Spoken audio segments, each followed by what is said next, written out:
Da-da-da-dum. Hello and welcome back for another live show from our Digital Puppets cartoon studio with myself, Scott, and him over there, Anthony.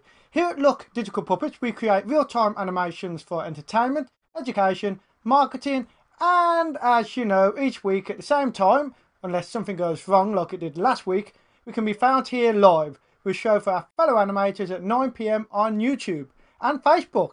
We're on Facebook. Well, we should be on Facebook, hopefully, fingers crossed, for the very first time tonight. And when I say 9 o'clock, that's 9 o'clock UK time. Right, and as usual, we're here and we're live so that we can answer your questions in real time. On tonight's show, we are chatting to... Yeah, okay, and don't I didn't get to say hello. You're interrupting the monologue. Yeah, well, I wanted to say hello. Carry on with your monologue. Well, I'll carry on with my monologue. It's an introduction, actually, to give it its correct, you know. Right. On tonight's show, we are chatting to Gavin Johnson of Green Man Cartoons, who's built up a wonderful following for his computer game-based animations such as Ark Survival Evolved, Overwatch and Grand Theft Auto. We will be asking Gavin how he got started and discussing his life as an online animator. After the interview, Anthony has a great edition of School Time with a new character animator hack that could have a big impact on creating digital puppets for clients, as we will be explaining how you can control them remotely. More on that later, and as usual we'll be discussing some animation news, so stick around to give us your opinions. Right, Anthony. No, actually, what am I doing? I've totally got lost in the script. You know what? I blame that on you, Anthony, for interrupting my flow earlier. Right, and open the special floor door and let Gavin in. Okie dokie, I will do now.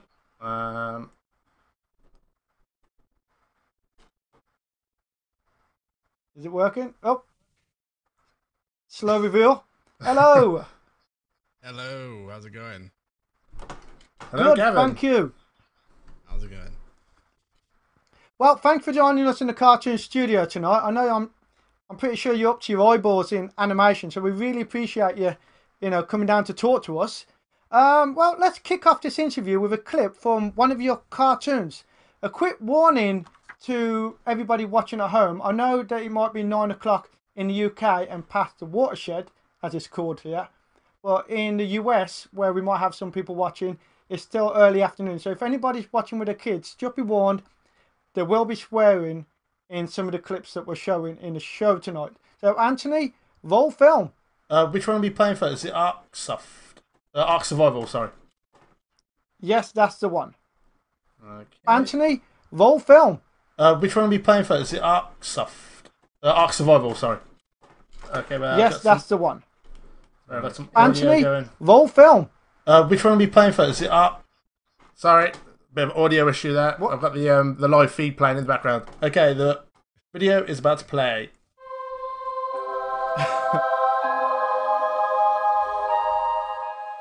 Punch some trees, get some wood, punch some trees, then I take that wood, then I build a pickaxe and I chop some stone.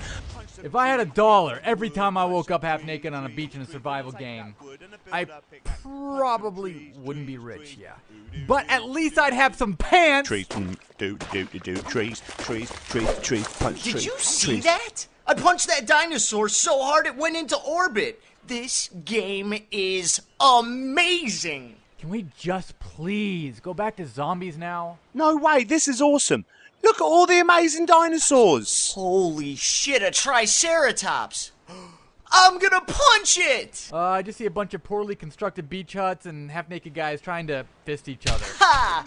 Like Florida. Sure, just like Florida. Can you stop doing that for a second? It's hard to talk while you're pounding wood! No, I've got to punch this tree to build a pickaxe. So now I can chop that stone to get the flint so I can build the hatchet.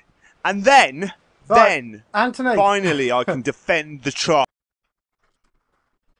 Right, if anybody wants to see the rest of that animation, make your way over to Green Man Cartoons on YouTube, where you can find lots of Gavin's work, as many other people have done themselves. I think that video alone had 500,000 views. So get over to his channel after the interview, check it out. Right, so Gav, how did it all start for you? When was the moment you decided that animation was what you wanted to do? When was that, and how did you make that dream a reality?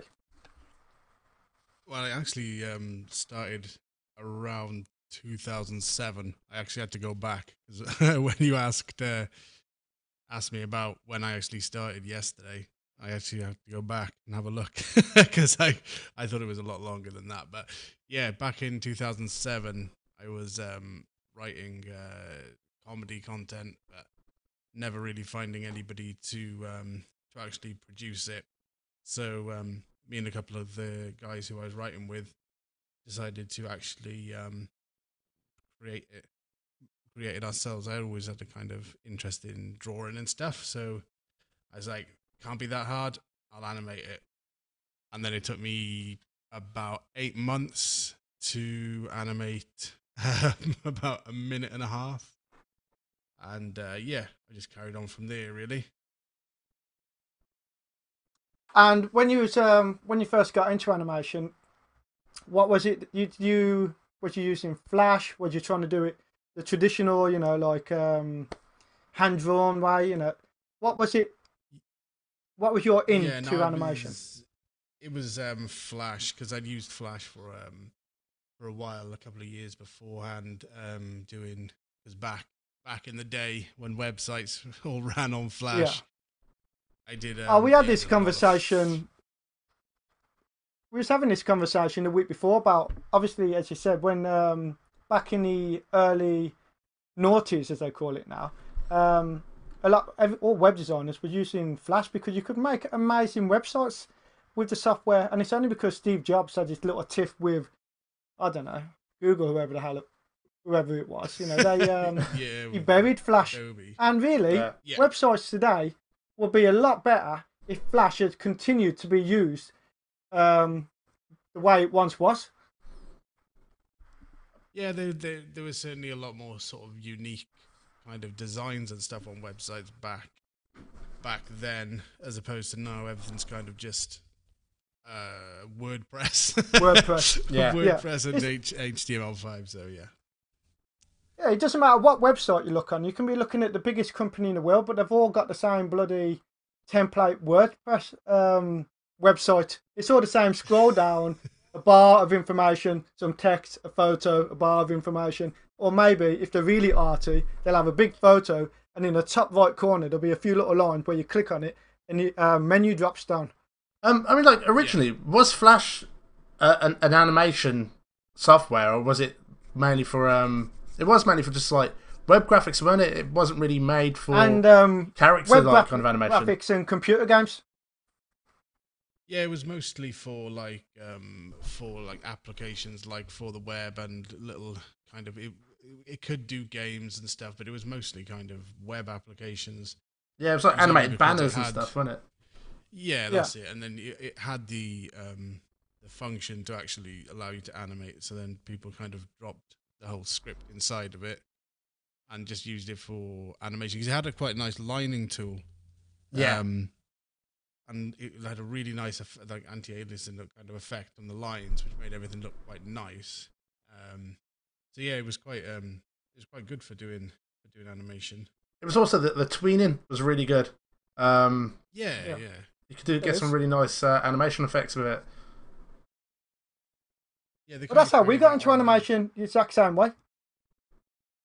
Through the through Flash. Yeah, because when we first started, we was just doing illustration and stuff. And I don't know which one it was, probably Anthony, because he's always the one that looks into new technology.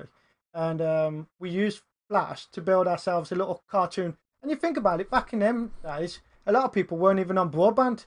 In the early noughties, it was still a lot of people using dial-up. So nowadays, if it was still prevalent, you'd make amazing websites. Well, that was our problem. We made a ridiculously overcomplicated cartoon website, and you couldn't run it. It was ridiculous. Yeah. I remember one of the first ones I ever did was a South Park website. It was back in... This is even further back now. This is back in GeoCity days. Oh, yeah. So I had a South Park website, all based in Flash, and you navigated by clicking the doors, and the characters would walk from one side to the other, and then into the door, and then you could interact and actually click something. The character would then walk up to that, and there was a lot. It took ages to kind of do, but it was amazing, like actual sight, if I do say so myself.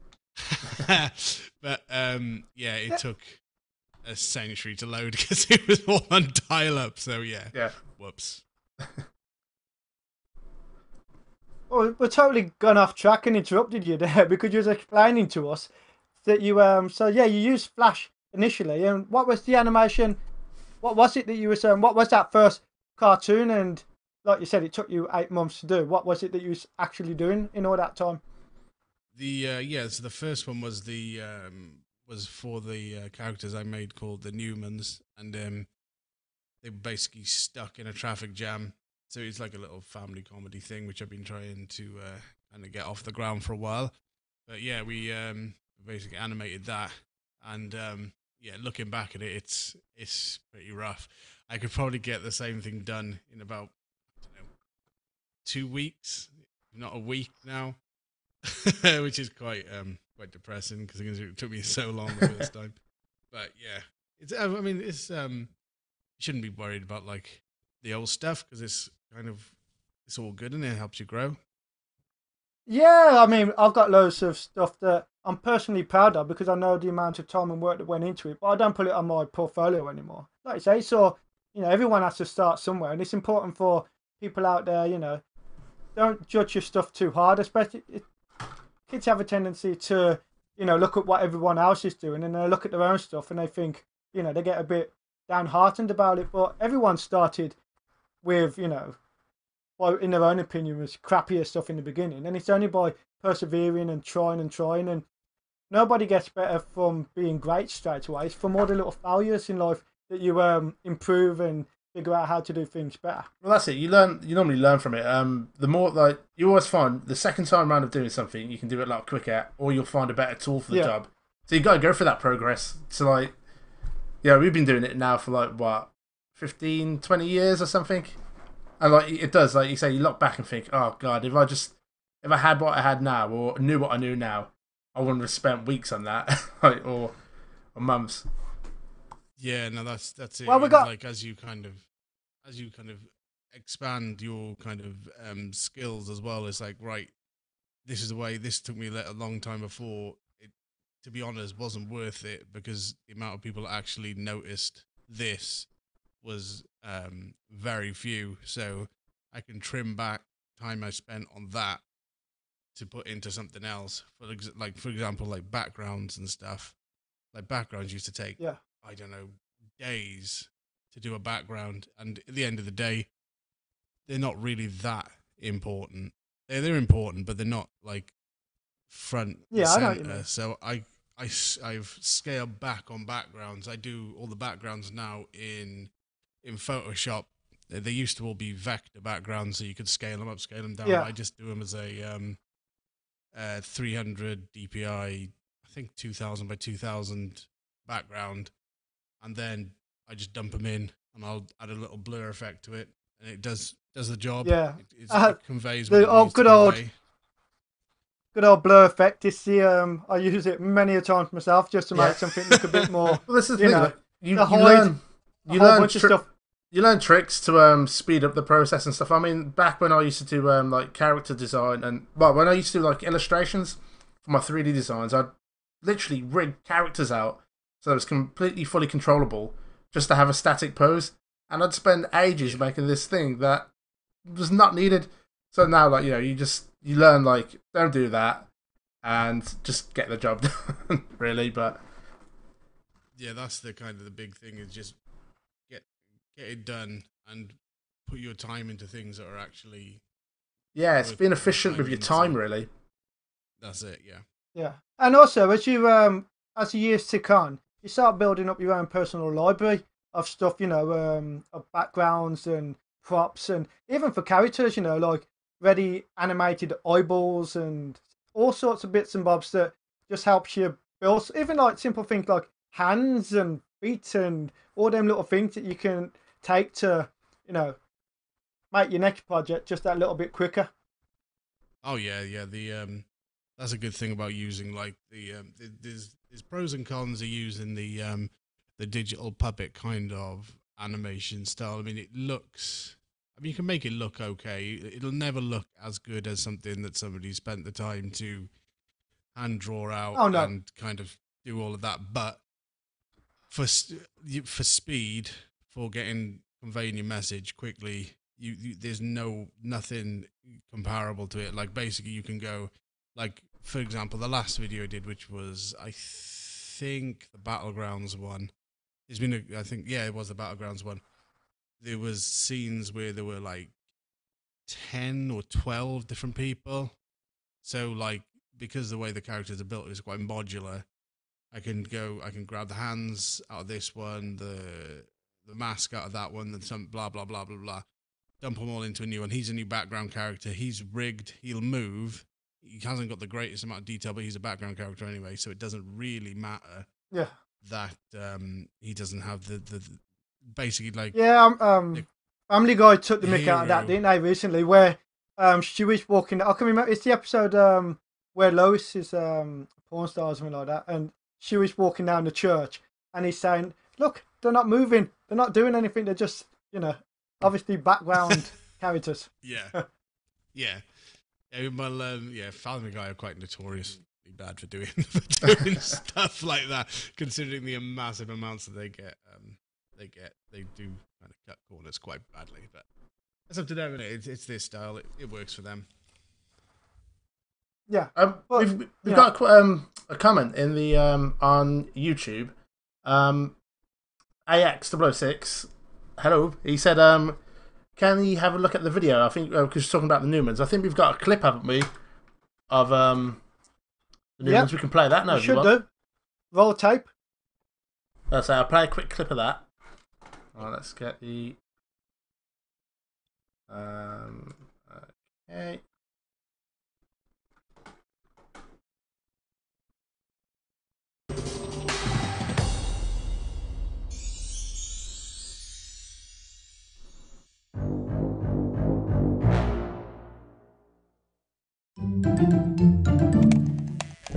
Hannah, Lance, prepare yourself for some awesome news. You finally traded in the Dorkmobile and we got a real car? No.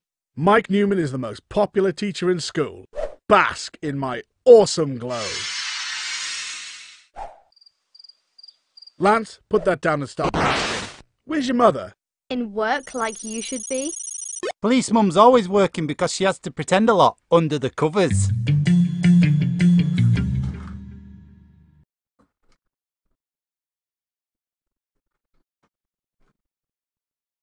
There you go. I'll just play the quick beginning bit. Smooth transition there, man. Yeah, I know.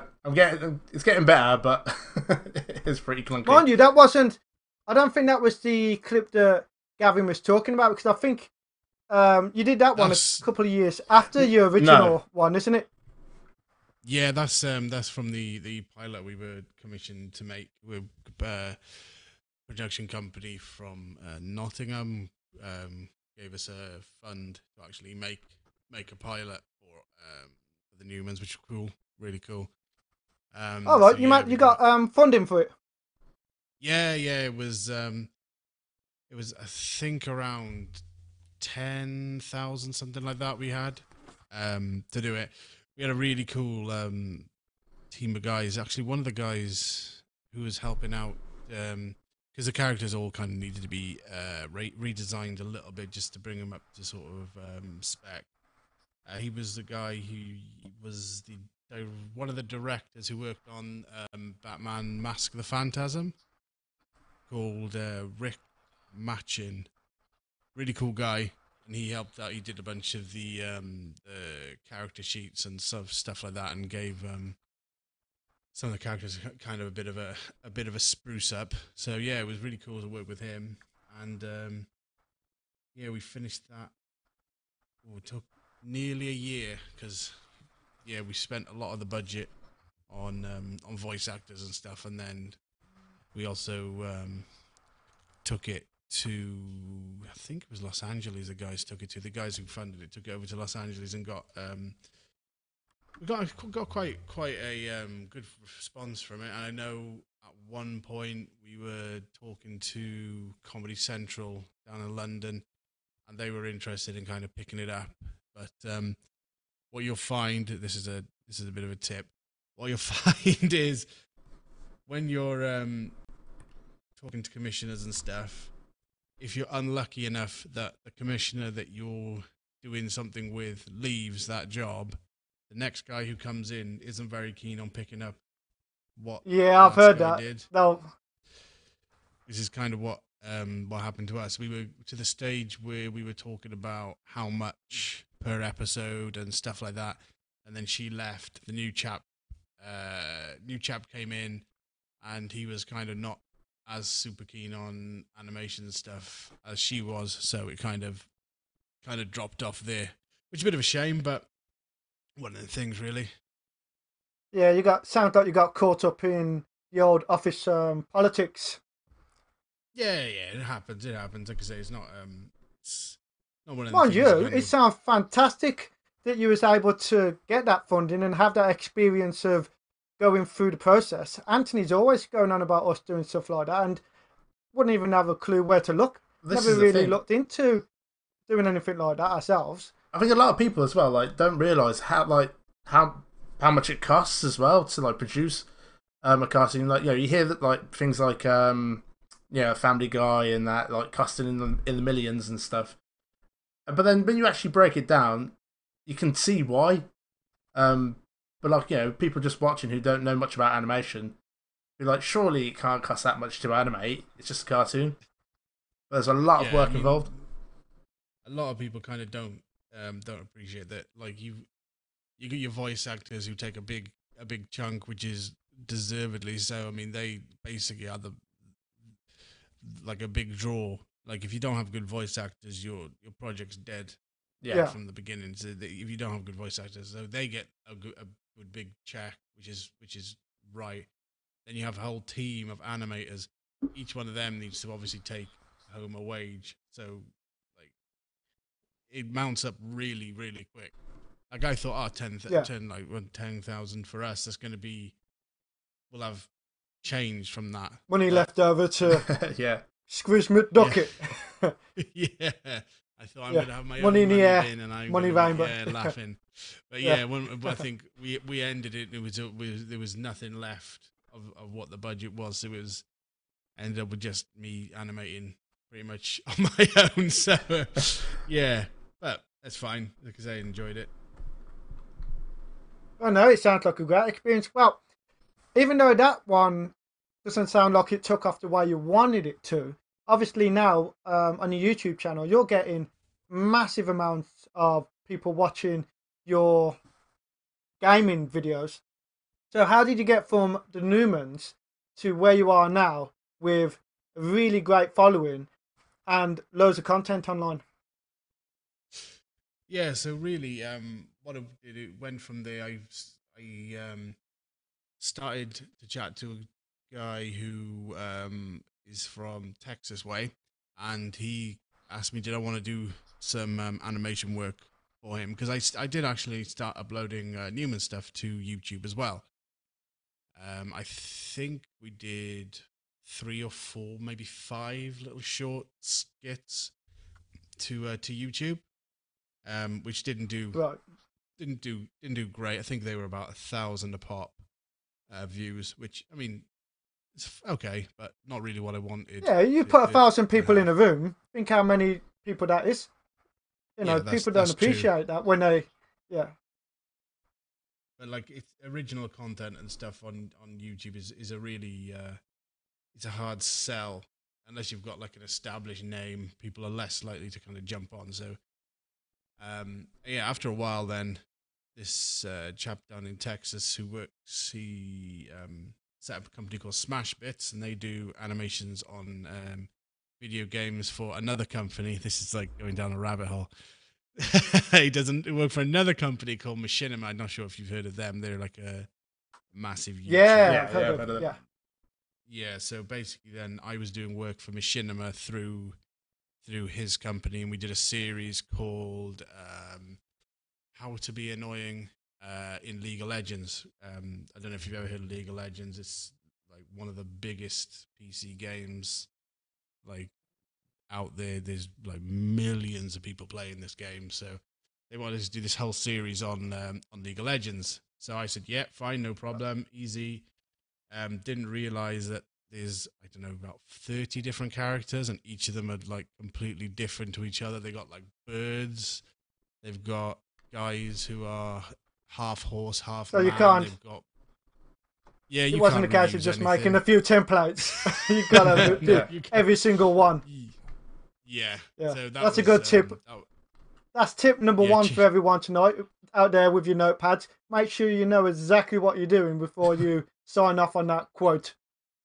Yeah, you get a good idea of exactly what you're getting yourself into, because I agreed to do it for a good price for him, because like he's a good friend, like, so he was like, we'll do it for a good price for you. And then they think they wanted 12 episodes, and then basically needed it done in 8 months. So it's like, yeah, it should be fine, should be doable.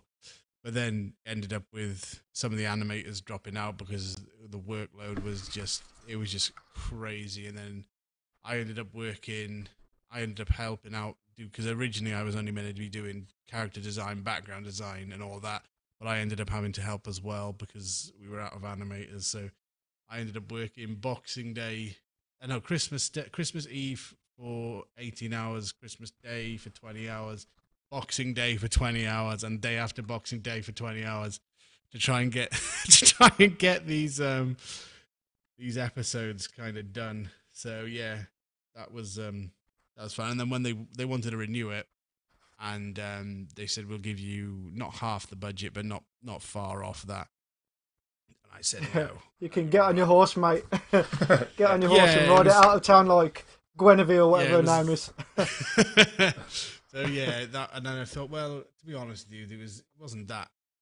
It was quite good, because I played the game as well to kind of get, because one of my personal pet peeves is people who do like animated stuff and they don't really know, or they create content, they don't really know what they're talking about. Yeah, Been paid they to don't know do- what to they're... do it. Yeah. Yeah, and they get little things wrong, and it's the God is in the detail, like little details and stuff that you put in there, people really do notice. So I did play the game for a good, I don't know, 30, 40 hours to try and get a bit more knowledgeable about what I was animating. Yeah, to get familiar So with I it. had- Yeah, that's it. And so yeah, we did that, and I thought that was quite enjoyable. Quite enjoyed that. I thought, well, I could probably do that on my own channel now. So I And started when playing the about game. was this? That was around, I think, 2014, 2015. Years ago. Alright, Years so ago, not by too long ago. real quick. Yeah, no, not that. Yeah. Not that long ago. So yeah, I think it was 2015, pretty sure.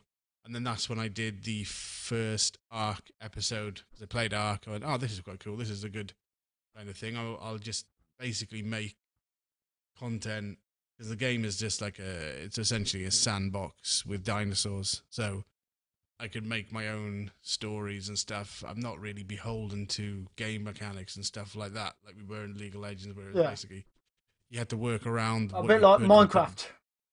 Yeah. So Minecraft. That's why Minecraft has got such a massive following, and it's got such a massive Yeah. like, social sort of following as well. It's, you can do whatever you want in it. You can basically make your own stories in it, and people do that, and then they create content with their own stories, just using Minecraft as a kind of framework. Same sort of thing then with Ark. Yeah. You use Ark as the framework of the world, and then the character kind of they just have their own little stories within that then, and people kind of liked it. They seem to like the first episode.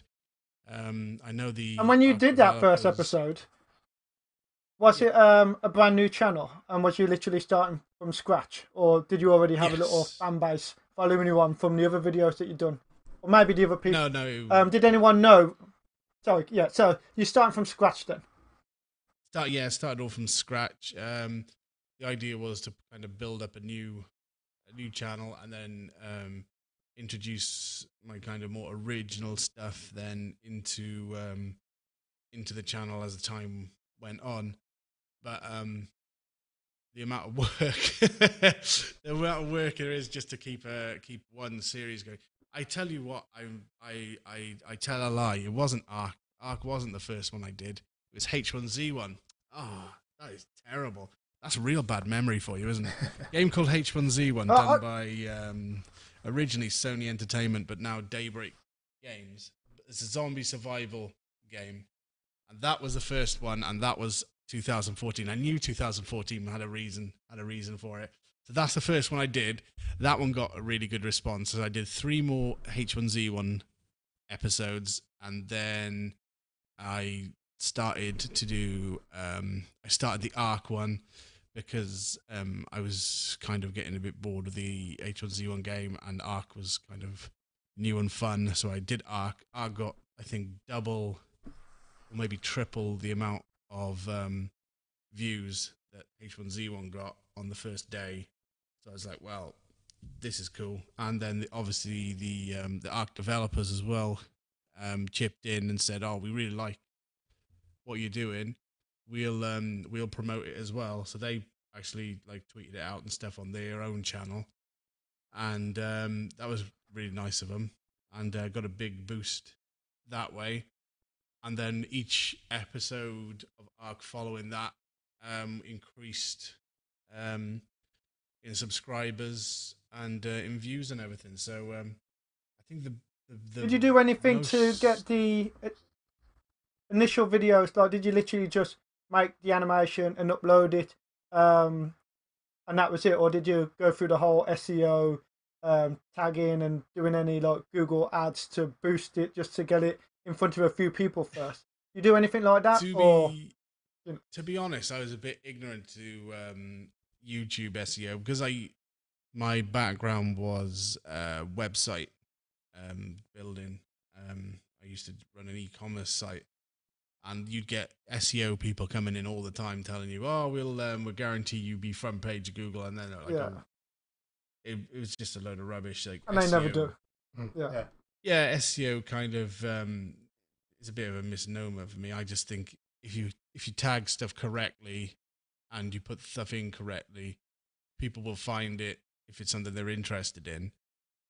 So I was a bit ignorant to it to start with, and didn't probably use tags properly, and didn't use titles properly, and just kind of just uploaded it. Reddit, I went onto Reddit and kind of promoted it a bit on Reddit, and did on Twitter, and there was another one as well. I can't remember where it was. No, it's gone. It was Steam. Yeah, Steam is a community which you can upload videos to, which I found out, and actually got quite a lot of Newsground. Quite a lot. No, I've never got on with Newsground. Every time I go on there, I kind of get abuse. Animators. Them from you or you to them? Yeah, normally them to me. You kind of get a bit of snobbery with animation, rather than kind of everyone going, "Oh, that's cool." They'll go, "Oh, it's not. That wasn't done in Flash. Yeah, wasn't done like this." And it's like, well, a bunch of people that's never done anything in their lives. They're just on there to be little keyboard warriors. Yeah, I know exactly what you mean. Yeah, so I was just like, I'm not really into that. I was like, I'm doing this kind of for myself. I wasn't really intending to make a huge amount of money from it. So I was just like, I'll just upload it for myself.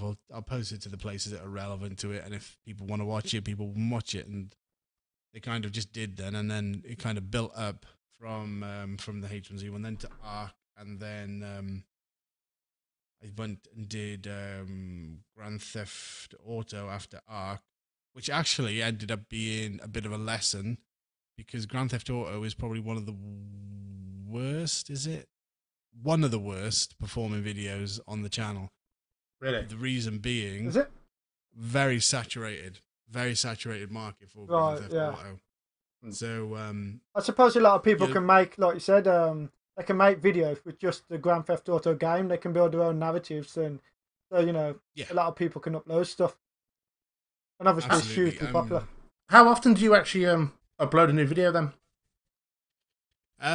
It's meant to be every month. I did go at one point. It was every 2 weeks. But I tried to do every month. There's been a bit of a lull for the last, I think, 3 months. As I've been doing, I finished the last arc video, and then was gonna go on a end the season with another 3 episodes. But the guy who does the voices got sick, so I couldn't get the 3 videos done in a timely manner. And then they basically released the end game, so it kind of made the last 3 episodes redundant anyway. And I had another episode which I'd actually completed and animated, and it's ready to go. And I was about an hour away from hitting the go button, because I upload and schedule stuff, so there could be animations waiting for like a week or 2 weeks before they actually go live. I watched it again just before it went live and thought, I don't like this, and then deleted it. Really? So yeah, I'm a bit notorious for that. That's like the 3rd or 4th episode I've done that on. So yeah, it should have been only about a couple of months lull, but it ended up being, I think it's about 4 months. It's nearly the new PlayerUnknown one is nearly done. It's pretty much there now. So I reckon probably a week. It was meant to be done 2 weeks ago, but how long? Stuff and things. How long does it normally take, roughly, to make just one episode? It all depends. The last episode of PlayerUnknown we finished it in 2 weeks. And is that working every day on it? That's every day. Yeah. And working on it. And this one has taken about 2 months. So yeah, it all really depends. But I've started. The reason this one's taken so long is because I'm transitioning over models from the style that I'm on now to a new style of model, which aren't in this episode, but they're going to be in the ones following this one. So I've kind of got a different design and stuff on the characters and stuff, which is it's a bit radically different. So yeah, I think people are gonna dig it though. I really like it. I really like the new style, so I'm hoping people are gonna enjoy it as well. And is that new style just because you want to give it a bit of a facelift, or are you also moving? Like, are you still using Flash? Have you stuck with Flash, or have you moved on to After Effects or Toon Boom or any of them other softwares? Well, I only ever used Flash for one animation. I used Flash for the first one I did, for that first Newman animation, and since after that one, I moved on to a piece of software called Anime Studio, which is now called Moho Studio, and that's the one I've made everything in. I use Moho Studio and After Effects to do everything, and then the Anime Studio is absolutely brilliant tool. It's so versatile, and especially like the new version they've got of it allows you to do keyframing. Like you can draw keyframe animation as well as do puppet stuff. So it's good for explosions and stuff like that, which before you would have to make out and then put them all into a big switch layer and switch them. So yeah, that's I am always looking at new kind of new tech for softwares and whatnot, animating and stuff. Yeah, I mean we are, but it's finding time, ain't it, to learn them. It's not something you just sit down and learn in an afternoon. That's a big thing, especially with if you're animating on YouTube and stuff. Like you have a pipeline, you have a production time that you're allowed to do these episodes. I mean, this time I've gone way over what I should have done, but I wanted to move away from Sony Vegas to go to Premiere because I've got the new because I've got the Adobe Suite thing now. Yeah, I haven't had time to do that because that's going to take time to learn it. So that'll probably be another year before I actually get around to doing that. Sometimes I think like you say, you've got to just bite the bullet. Sometimes I remember I moved from I've swapped 3D software a few times. I've gone from Cinema 4D to 3D Studio Max, and then I now use Lightwave 3D. And Oh, okay. it's a case of when I was first learning Lightwave, I knew I could do like the modeling quicker in Max, but then I also knew if I didn't do it in Lightwave and take the time to do it slower, I would never do it. I would never learn it. So I had to like literally like cut myself off and go, I'm not touching that software anymore. I'm just doing this, even though it's painstakingly slow. Eventually, it got quicker, and it was, that transition. It's a hard thing to do, but like you say, you need to get the time to learn all this stuff. And like when a new bit of software comes out, that will improve your the time it takes to do stuff. Like you say, the learning curve sometimes will take a bit more time. Yeah. Well, we've got a question from Johanna Mendez, and she asks, she says hello. So, hello, Johanna. How can I monetize my cartoon? Cartoon. I'd say the word properly. How can I monetize my cartoon?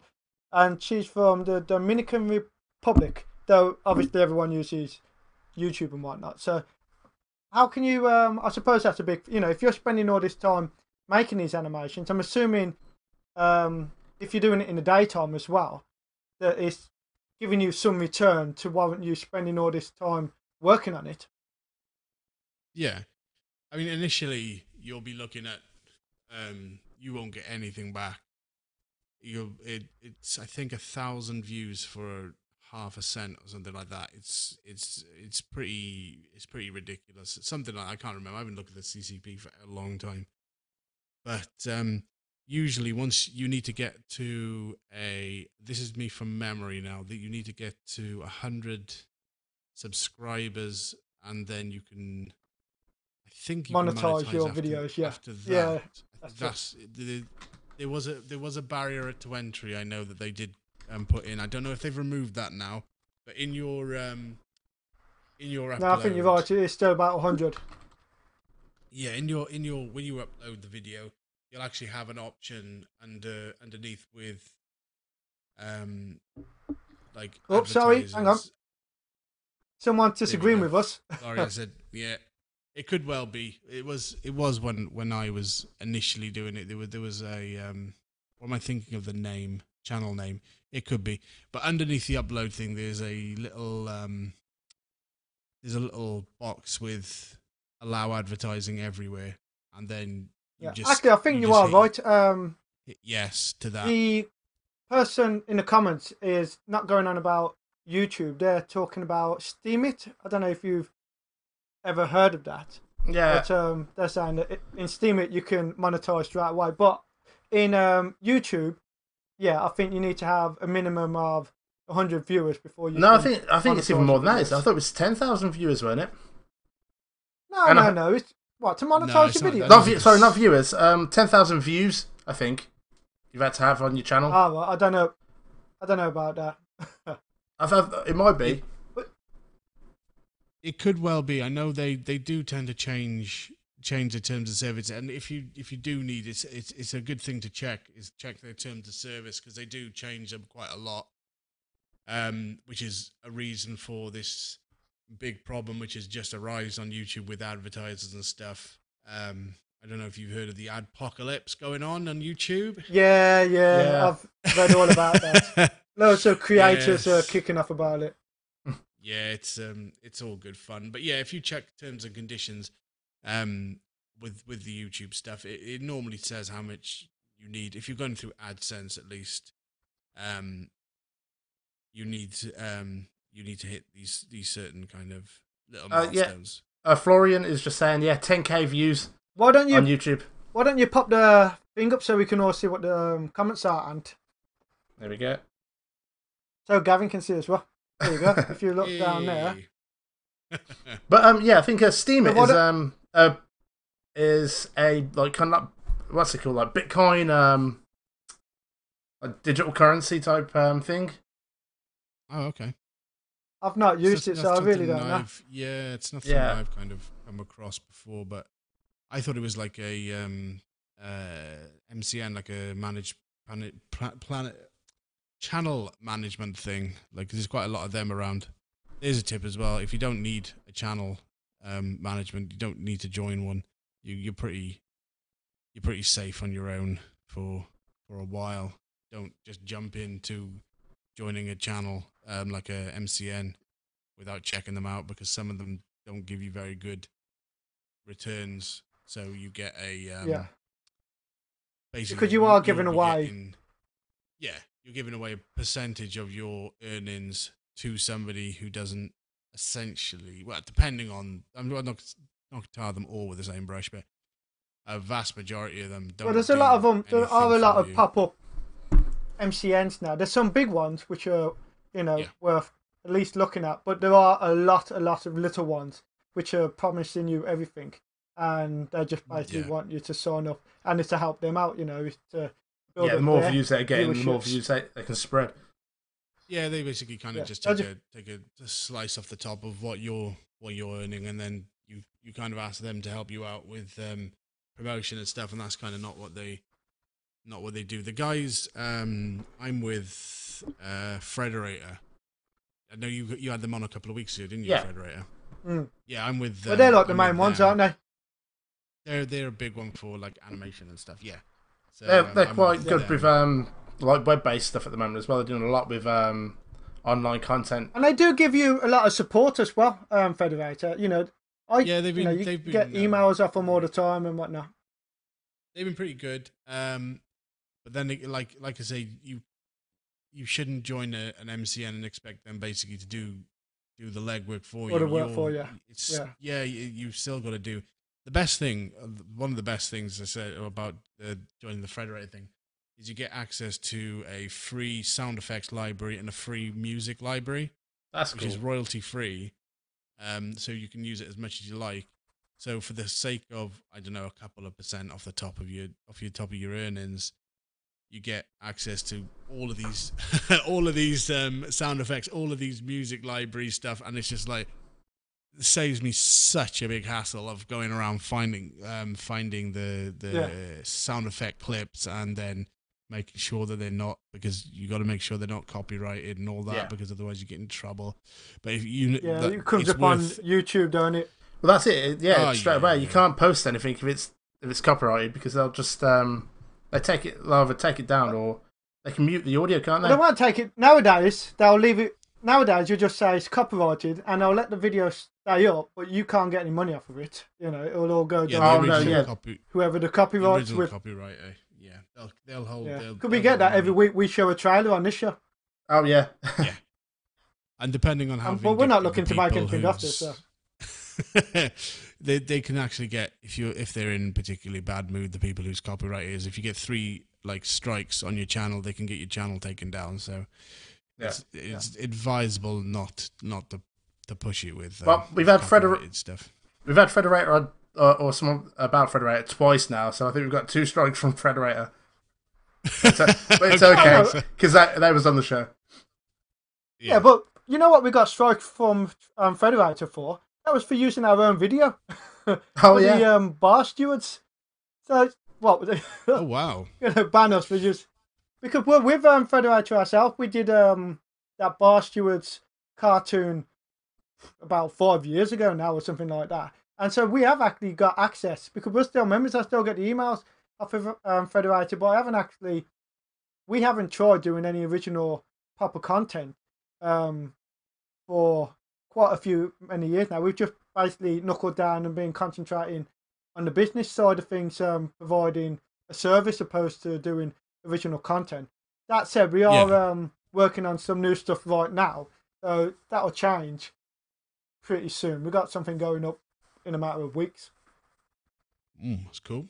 Yeah, like I said, we're going to look at doing some streaming on Facebook, which is why we're doing the dual stream tonight, to kind of see how it works. Yeah, well, it's still up for debate at the moment. Anthony wants to go for Facebook, and I'm saying that we should just stick with YouTube. Anthony reckons Facebook, Facebook is getting a huge audience at the minute, so it's well worth looking at it as a viable kind of alternative to YouTube, especially the way YouTube is going with these kind of advertising things. it is. It's always worth having your hand in a couple of different pies. It's not good having everything in one basket like with YouTube and stuff. It's always good exploring other alternatives. It might be worth having a look at this Steam It as well. Well, I've got a few more comments from Florian. Saying that he's joined Steam It in June this year, and he's made it to 2K followers already. Nice. And it's a cryptocurrency website.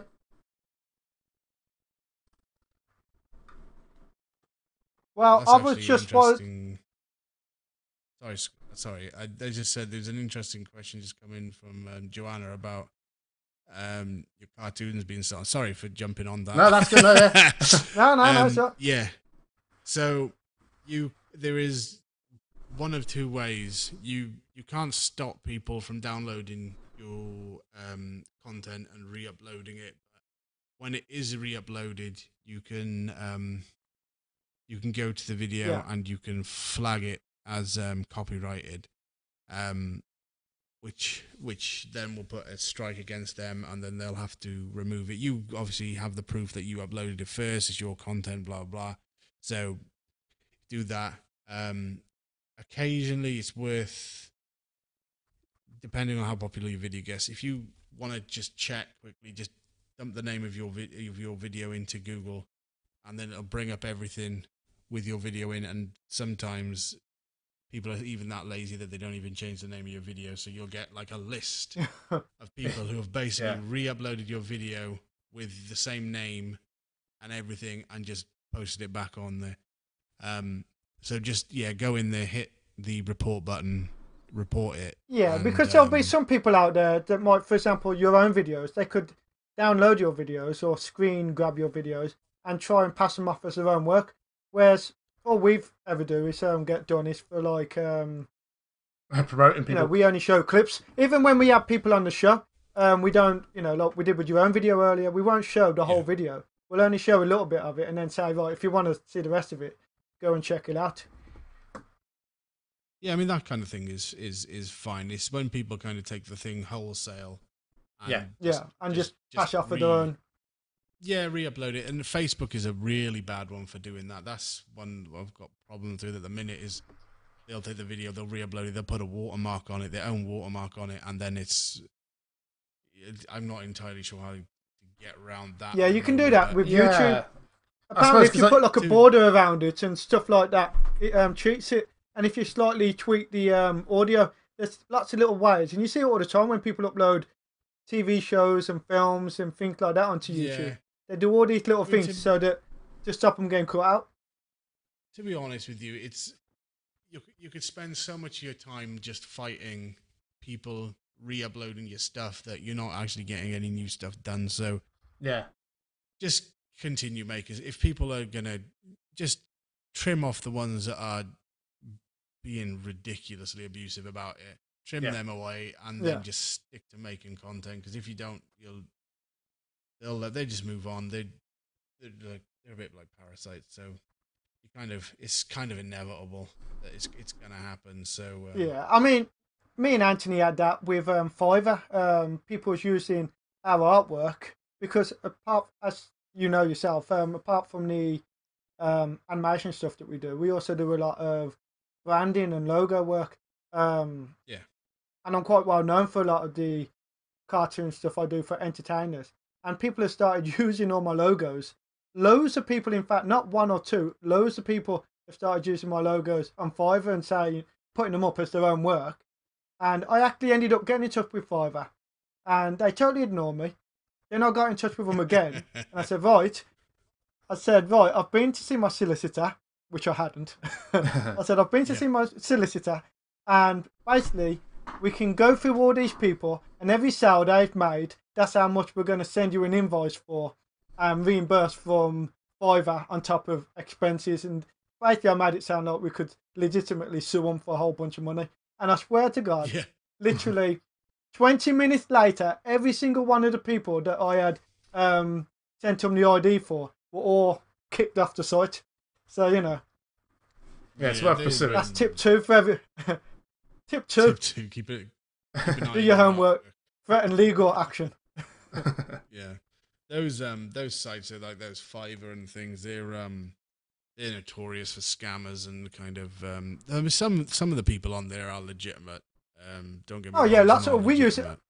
legitimate. I mean, we use it for little bits and bobs and stuff like that. But there are always people that take advantage.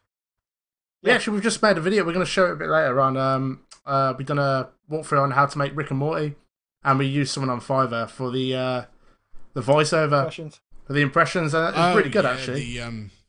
The voiceover guides are actually really really good on there. The thing is though, you can't hide your voice, whereas you can hide artwork because you can basically just nick it.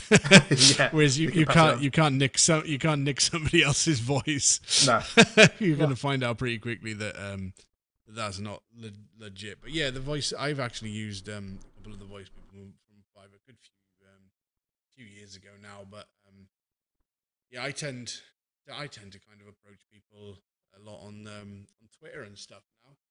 I'll like view this stuff on YouTube, and then I'll just kind of approach them and say, "Hey, do you fancy doing some voice work?"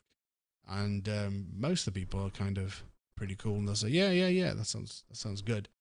And well, if you don't mind me asking, just to give people out there tips, you don't have to give us any, just give us a rough approximate. If you're not going to Fiverr and you're actually looking to contact people online to do voice work for your animations, what can you be expecting to pay? What's the ballpark going rate figure that you'd expect to pay someone for, I don't know, like a minute or two of animation? Well, for me, I know I'm pretty tight. So it's not a huge amount, but then what I say to people, well, we all are. We're not Walt Disney. Yeah, I'll pay you, like, for example, I know right at the beginning we were looking at, it was going to be $20 for every minute, and then I was like, look, if we get more people watching and the channel starts to actually produce money instead of costing me money, then I'll up what I pay you. So it'll increase as the channel kind of increases. So that's kind of what happens, is like, so now it's a bit more than it was back then. Well, yeah, because you're doing really well now, aren't you? Yeah, I mean, it's only fair, like that. Like I say, the voice actors are a real big part of what the animation process is. More Definitely, and more you realize how big they are, as opposed to for example, I used to think, the writing is the absolute most important thing on a show, on a animation project. You got to get the writing 100% right, blah blah blah. But the writing, to be honest, is probably 30% of what is needed. The voice actors can make a shitty script. Yeah, because really, it's like really, a stand-up really comedian. Yeah, you could have you could have two comedians doing the same material, and if one is completely monotone, it's just not going to be able to convey. Because that's what a good voice actor does. He conveys emotion. He conveys, that timing, humor. So all them things, they're like, you really have to channel everything that you want the character to emote. And so it's like you say, it's super important. Yeah, I mean, it'll make or break your writing. Have you seen that they're doing a Peter Rabbit film?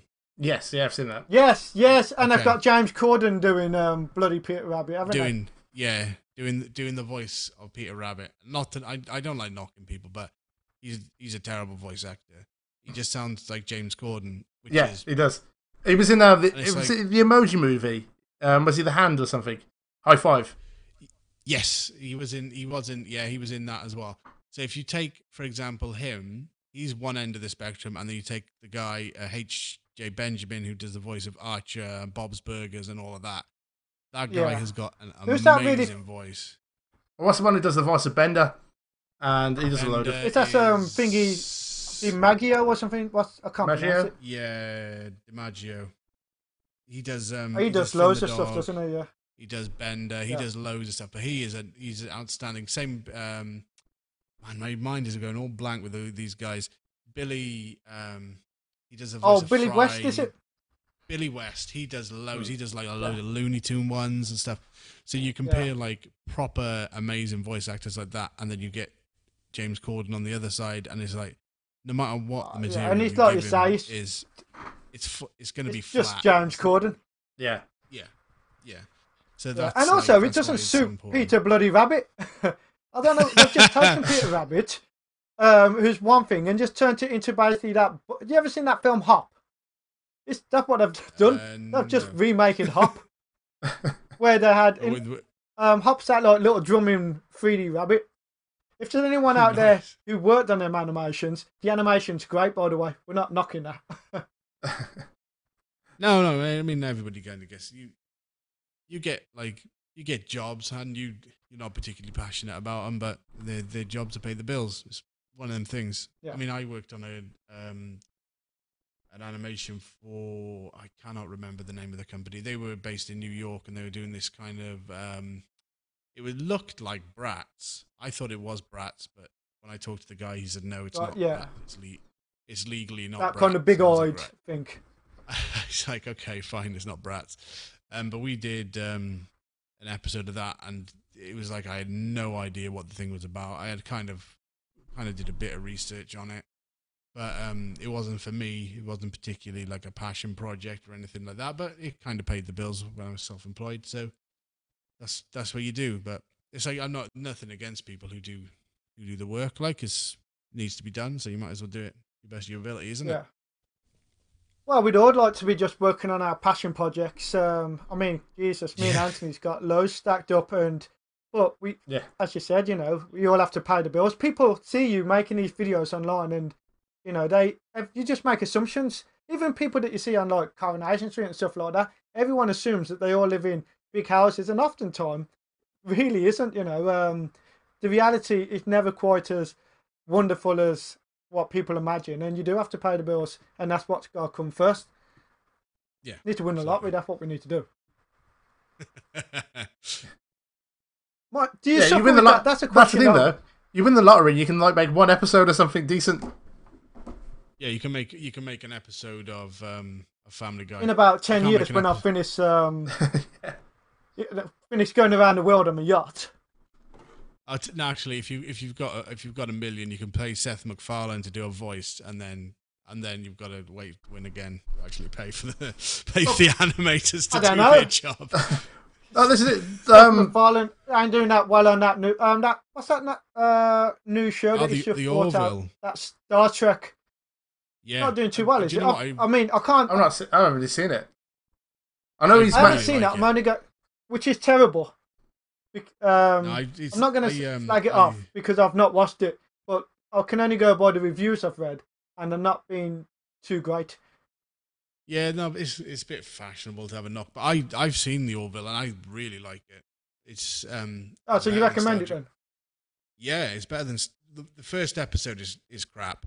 The second and third episode is where it starts to kind of gets into its own stride, and I think we're into episode 5 or 6 now. And it's kind of getting its own little groove in now, so it's not a comedy. Is it funny? Is it it's a comedy? An out comedy.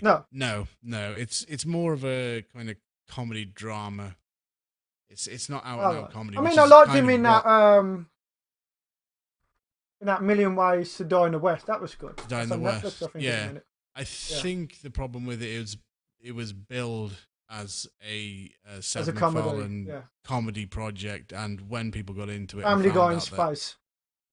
Yeah, and found out that it wasn't that at all. They kind of were a bit disappointed, but I really like it. It's I don't know if you guys are watching the Star Trek Discovery. No, it's on my. I've literally got it. I've got it on my list on Netflix to watch. I've just finished watching. I've got a whole bunch of stuff in my list that I'm getting, but it's definitely there. Is it any good? It's okay. It's different. It's not what I wanted from the Star Trek. Yeah, I've heard a few people say the same thing. Yeah, the Orville has it gone all gritty? It is. It's gritty and rebooted. It's more like the Abrams movie verse Star Trek. Yeah, that's what it looks like from the trailers. And yeah, it loves the lens flare stuff. Oh man, the first episode was Oh, it was ridiculous. The lens flare in that was crazy. Do you reckon he just does it now because like it's a thing and he's like, yeah, well, I'm gonna play on it now. Just put lens flares on. I think so. He probably goes, how big a lens flare can I get away with? Because there's one point where like nearly and they're not even real. They're just artificially put in, aren't they? Yeah. Yeah. It's just. Like, no, actually, I don't know if that's true because I watched. I think he does do it practically. I don't think he does. Yeah, no, I remember watching a documentary where he was actually going underneath the camera with a torch or something. Yeah, with an actual torch, weren't it? Yeah. Yeah. You could probably save himself a bit of time and not bother with that. Yeah, that would be great. Yeah. Right, well, hang on. Let me just check down on my iPad what question. Oh, hang on. Check down what questions have I got written here. We've gone over quite a lot of them. But what I haven't asked yet is, and we kind of touched on it a bit earlier. Do you, with the animations that you got now, are you writing them all yourself, or do you work with other people on that? Who are you know, like when you're making these videos, how much of it is you and how much of it is other people that you're bringing in to help with the production? I voice very little now. Actually, the three, like I said to you earlier, the 3 or 4 episodes where I've actually stopped uploading them, where I've finished them, they all have me in them. So there's a bit of a theme in there. Yeah. But yeah, I tend to be I only voice when I got no other people there, or I think I'll be able just to fill in, because I like to kind of keep the same guys to keep a consistency through the project. Yeah. And originally when I started it, I did voice one of the characters, but then I got really bad throat infection, so I got another guy in to cover me, and he basically took the character who I was over, did a better job than me. So then I kicked him out the episode after, and then got another guy who didn't do quite as good. No, only joking. He did a great job.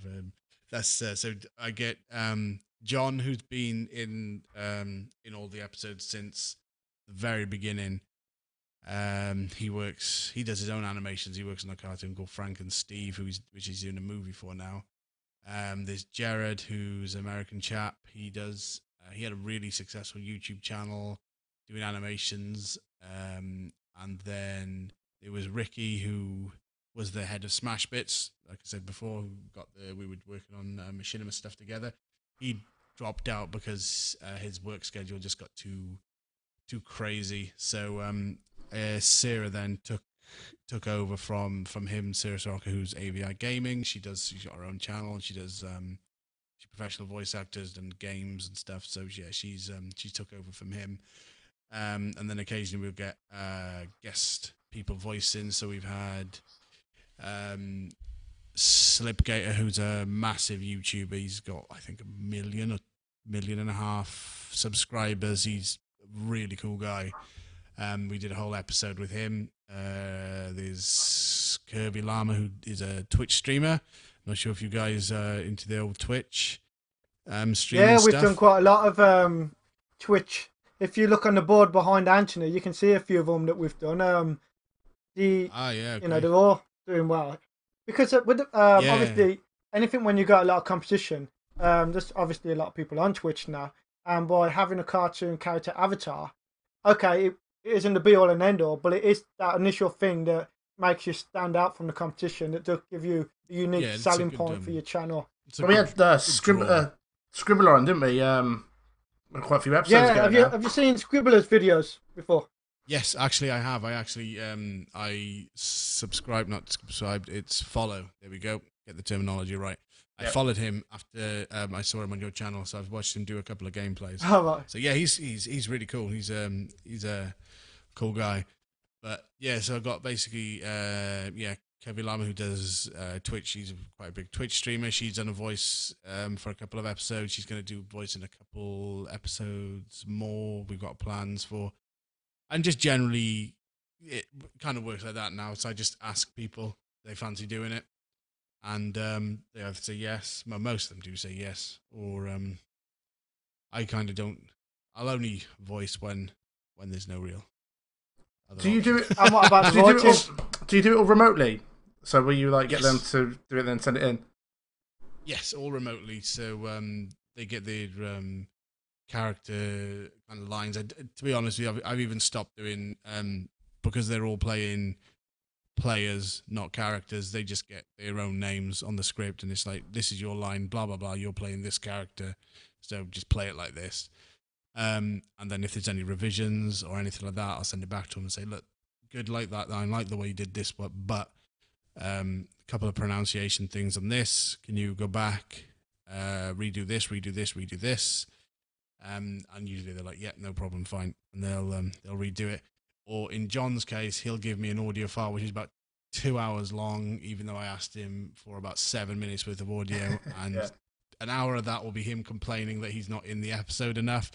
I wanted to do a video of just John complaining about him not being in episodes enough, because it makes it. To be fair, like when the long days of audio editing, he makes me laugh. Oh man, with him complaining, saying, "Why do you keep making me say these stupid things? Why do you keep making me shout?"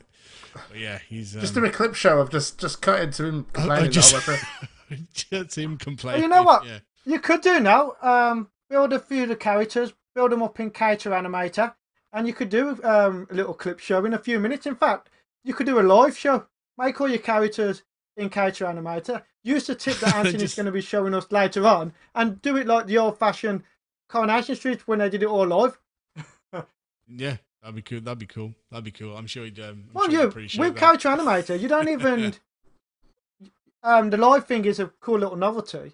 And we do this show live just so that it gives us a chance to reply to people who are posting their questions. I know we're ignoring them a bit. We should have a look on the iPad in a second. But you can also use Character Animator to make things on the timeline pre-recorded. And even though the characters that we're using here at the moment are quite basic, you can actually build, and I say this every week pretty much, you can build a really complicated, fully 2.5D rig. You could build a character that can do all different movements, all different triggers, all different everything, and you could actually animate everything. Take a week or so just to build up a character, build in all the actions like punching, weapons, jumping, all the expressions, and once you got all that in, then it's just a case of moving them left to right and pressing the expressions and the body actions, and you could, something that might have took you a month, you could actually animate in a day. Get all the characters. Do it on animatic so you know where all the characters need to be.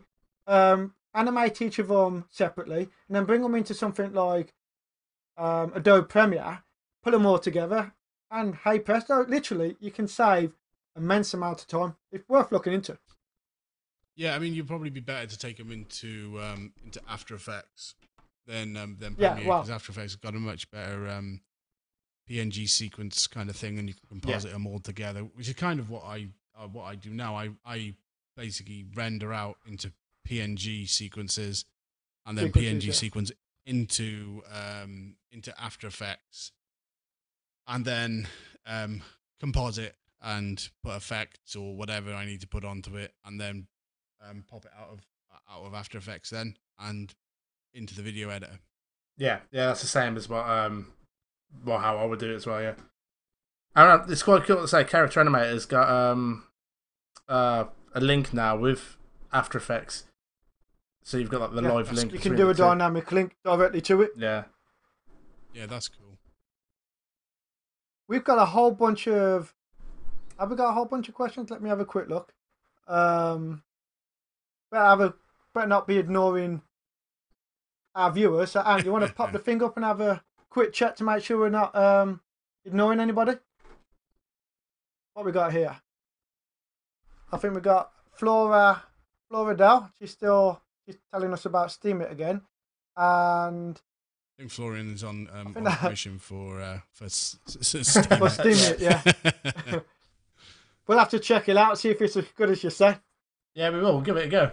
Get some videos up on and there. I'll tell you what, Ant, I'm also looking at my iPad here. Yep. Anthony's shifted the view a bit, so you can't quite see it, but in the corner of the screen here, I've got my iPad where I check all my notes. And I'm just looking at our Facebook live feed, and I'm happy to tell you that we have one viewer. And I think that might be me on my phone. Yeah, I think that is you, Scott. Yeah.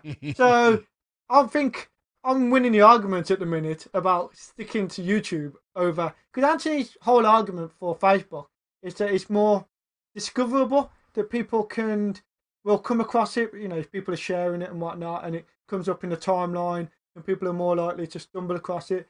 But you know, I don't know. I think YouTube might be the better way to go. I mean, if we're streaming to both YouTube and Facebook at the same time without any problems, then it's a moot point anyway. We can just work to both. After this show is finished, we'll go back and we'll have a look and check out the Facebook stream. So, you know, we can go to both anyway. But if we had to pick one or the other, I would probably say YouTube is doing a lot better for us. Well, it's the first time we've tried Facebook. Well, I've still got. I reckon there's an untapped thing there. I know America now, they've got a video kind of like, they're kind of basically trying to make a YouTube on Facebook, and it's like literally just coming out. So they're going to have shows and stuff that you can watch on Facebook, and you know, it could work. People are on there. People are always on Facebook, so I don't know. Yeah, it's an idea. We can try building up a channel, get a whole bunch of people following that channel, so that when a video goes live on Facebook, then they're notified. So it might be a good way of working it. But it might also be worth considering Twitch over Facebook as the other channel that we stream out to at the same time. Because I think Twitch potentially has a bigger audience waiting for you.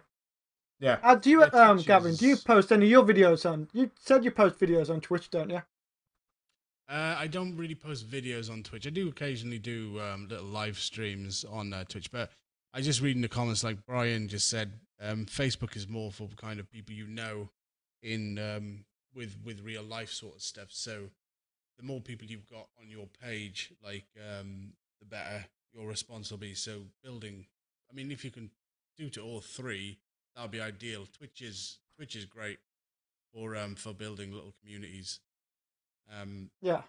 I find it, I mean, I don't get huge amounts of viewers, and to be honest, I don't even promote that I do it. I just do it because I'm playing a game. I think I might as well. Sometimes I even live stream doing the animations as well. Yeah. Yeah, well, that's it. That's the reason I mentioned Twitch, because it's not everyone might know, but it's not just for gamers.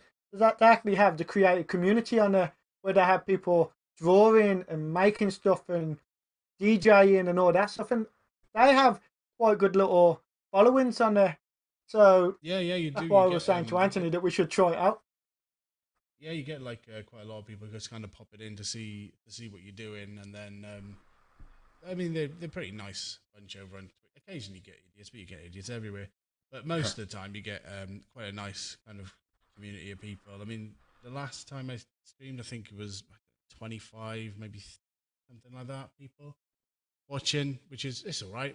But like I said, I don't bother advertising that I'm doing it or anything, because it's kind of just I like to just get on and animate, and to be a proper Twitch streamer and stuff, it's hard work. You've got to be on, like, and entertaining and interacting. Exactly, you've got to be an entertainer. It's the same as what you were saying about the voice actor thing.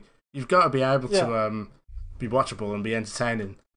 So yeah, and sometimes I really can't be bothered with that.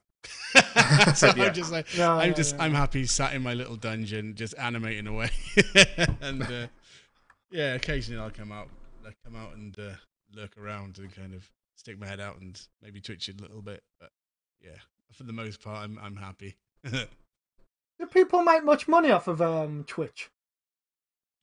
Yeah, I think now they do. When they get up to, I think, a couple of hundred, because you get they're like subscribers, but they pay $4.99.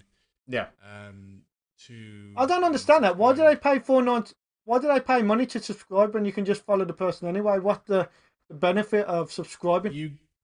You get perks. So some people will give you perks like you'll get certain emotes for their chat. You'll get little icons next to your name saying that you're a supporter.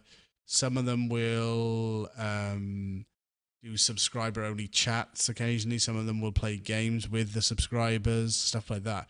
It kind of incentivizes them people to pay a couple of quid. And I mean, if you're getting a good few hours worth of entertainment from a person, it's it's only $4.99. It's not the end Yeah, of the it's world. true. If you've got Amazon Prime, you get a free one. You say if you're an Amazon Prime subscriber, not subscriber, if you're part of Amazon Prime, sorry, you get a free Twitch subscription, which you can give out to anyone you want, and then they get paid. They're on the ball with it from there, Amazon. aren't they? Yeah, they like that's such a great thing as well, and it's good for like if you're not sure about if it's a smaller streamer, sometimes they drop off the face of the earth. If you want to just give it a go, but maybe not spend your own hard-earned money. You know what I mean? You're already paying for the Amazon Prime. Just give them an Amazon Prime thing. It's a nice thing to do. It costs you nothing, and it's only there for a month. It's not like it lasts forever. So just do it now. Well, are you okay to carry on talking? Because I know you asked us before the show how long do these things go on for, and I said to you, they can be 20 minutes, it can be 40 minutes, and I think we've been on for almost an hour and a half now. So I just want to check that we're not keeping you from your sleep or from work. No. If you've got stuff you want to ask, or I've got. I'm happy. I've got loads of questions. We've literally, I think I asked one question and then we just rolled off from there, which is a great way for an interview to go. yeah, I do kind of waffle a bit. Well, you've been. No, you're not waffling at all. You're telling everyone, there's people out there that start their careers, and even if people aren't watching us live, we often find that we get a lot of people watching us after the video is live. When they can sit down and find us, it might be a month down the line, a week down the line. And also we get a lot of people on sites like LinkedIn and that watching us as well, all these videos. And a lot of them people are animators, a lot of student animators as well. And like you said, you, same as us, I think, you didn't have any formal education in animation, did you? No. That's so it's sort of figuring stuff out. Yeah, and there's not that much information out there. That's a good thing. You should learn the proper terms for things. If you're learning yourself, learn the proper term for things, because when you jump from software to software, or you go to something else or talk to somebody else about doing a particular thing, you in your head have a particular way of describing things, whereas the proper way of describing it is something else. The squiggly tool. The squiggly, or like you need to do this or that, and it's like, if you learn the proper terms for stuff, because it makes your life so much easier down the line. Like I am terrible for it. I've got my own set of basically descriptions for everything, and my layer name. Another thing is name your layers. Goddamn, name your layers. Yeah, I've learned that one. I never used to, but yeah. That's top tip of the You've got night. like 500 layers, and it's layer 226, and then you're trying to figure out what bloody thing it is. See, if you do, that's the thing. It's when you, like you say, when you've got like about 500 layers or something. At first, like, it'll be alright, and then when you come back to it, like a couple of days later, like, oh crap, what have I done? Yeah. You're just trying to find that one for one. Ones. Yeah. Doubled up. Copy 1, copy 2, copy 3. But saying that about not even the same bloody thing either. It's like we've been calling Adobe for like for years and years. 20 and years. Like, we're interviewing the guys who work there, and then we're going, Adobe this, Adobe that, and it's like, no, it's Adobe. What are you on about? We still argued with them for about 10 minutes about it. I still refuse to call it Adobe. It's Adobe. It doesn't sound right. Yeah, it's hard once you get into a kind of a habit with things. That's why if you learn it at the beginning, learn it at the beginning. Well, that's what I mean. So videos like this, when we talk to creators like yourself, not everybody does go through the school system. Not everybody ends up working for studios. You get a lot of freelancers like ourselves who either create things for ourselves or we create things for other small companies, or other people that want you to make cartoons from. And we don't necessarily go working through the studios like, Brown Bag, Aardman, all them big studios that they take on all the school leavers, which is great. But there's still another big community of animators out there that are doing stuff for other interested buyers. And it's difficult. Yes, you can get books like the Richard Williams How to Animate, and you can find tutorials on YouTube on how to use this software and how to use that software. But there's still a lot of things, like just where to find work, how to network, who to get in touch with, what people to get in touch with, who you should be looking up. you just don't know. And it's a real slow. You could sit down with someone like yourself, and you could say in half an hour, you got to do this, this, this, this, and this. Where it might take them months because they don't even know what they're not looking for. You know, they don't even know that they should be doing this, that, or the other. And that's the whole point of this show, that we talk to people like yourself and other people in the industry, and hopefully that we can offer some little bits of nuggets of information that can help people in their progression, especially as a freelancer. Yeah, no, I mean, the freelance market is probably, I would say, bigger than the actual studio.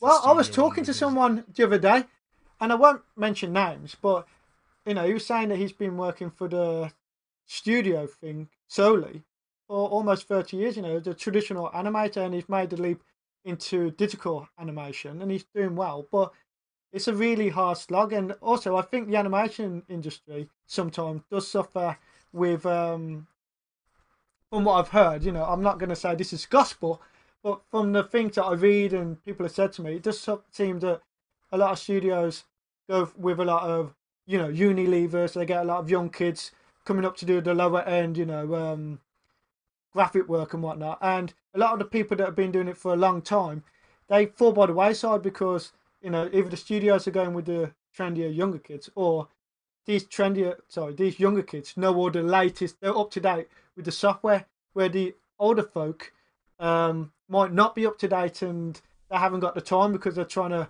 you know, just get on and do work to pay the mortgage. And again, the young kids don't have a mortgage, a lot of them, you know, they've got their grants, so they're still living at home, and they've got the luxury of time. And I'm not putting them down at all. I'm just saying that, you know, it's great that they can work for the system, but if you can't work for the system, or for any reason you've fallen out to the studio production line, it doesn't mean you have to give up your career as an animator. There are other options available. You can become a freelancer, and you can work with a software that you're comfortable working with, because ultimately you're only providing a video format to people. So whatever way you decide to, whatever software you use to create it, even if you go back to a bloody camera, taking a still frame and doing it old fashioned, as long as you've got a video that looks good, at the end of the day, you can still be making a career as a freelancer. So any advice that we can give to people where to find work and what to do, I think is valuable. Yeah, I mean, the biggest thing is kind of, if you decide what you want to do. If you, I mean, do you want to be doing the freelance stuff? Do you want to make your own? Do you want to try and make your own show? I mean, what if you have an idea of what you want to do? You then have to start following down the rabbit holes that there are of each particular kind of speciality, as it were.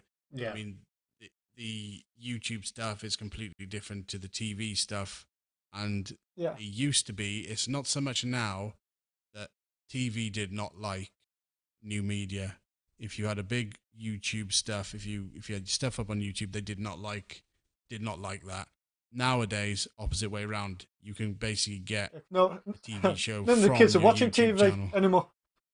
Yeah, exactly. And I mean, the best thing to and do. Even though, yeah, sorry.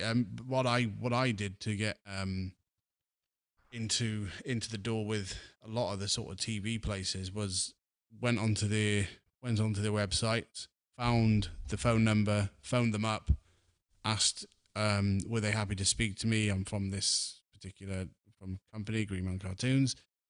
I got this project, and is there anybody like available to speak about potential commissioning? And then they would say yes, or they would say no. A lot of people were like, yep, talk to the commissioning guy in comedy. They then pass you through to them. They then say, oh, brilliant, yeah, okay, send me through this on email, and then you go from there. But you've got to make that. And it's a hard contact. slog. Yeah. You know, for every 10 that you speak to, it's because me and Anthony said it ourselves, we've spoken to so many different companies, and you feel like you're getting really far. You're getting all they're making all the right noises, they like it, this, that, and the other. And then, you know, ultimately, in the early days, you get super excited about so much stuff. You end up telling all your family and friends, this is happening, we're talking to the BBC and whatnot. And then it just, you know, peters out. And so nowadays, we still do, well, like I said, we haven't done anything for a while, but, you know, we're not put off. It's just that our expectations are more man, it's worth a go and it's worth a punt measured. because you got to be in it to win it. Yeah, Yeah. exactly. And there's not, look, That's it. TV at the moment, there's not much going out. Look at what happened with Channel 4. Full English completely wrecked them doing any animations for the foreseeable future. I spoke to Channel 4. They were one of the guys I spoke to, and Yeah. a woman there who was doing the commission at the time just said, Yeah, it was that Lisa no way. Rhythm or something like that. We had the same conversation. They said, I can't remember. said, but she said, no, there's no way that they're even going to consider it for because a it cost them a long fortune. time. Yeah. Yeah. And then that ITV program. Yeah, they did. What was it called? It was a football bloke. Yeah, Warren United. They did. That was ITV it, yeah. did that. I mean, And that they look great. one- The animation on them was really nice, and that's why it cost It so was- much yeah, because it I was think okay. they went the whole Family Guy route where they used a studio in the US, especially with Full English. I think they used a studio in the US who themselves did all the main keyframes and whatnot. But then I think they still ended up going off to like South Korea or the Philippines to get all inked out, because it's only really the last couple of years that studios in the US have gone full digital, and even those full digitals are still sent out to South Korea to render out and whatnot. So that's why it costs so much money. Yeah, it's for the saving of money though, because the over in You don't have to pay them as much. The East, yeah, basically they don't pay them as much, which is another thing you'll find when you're freelancing. You'll be competing against people who are quite happy to take $3 an hour. Yeah.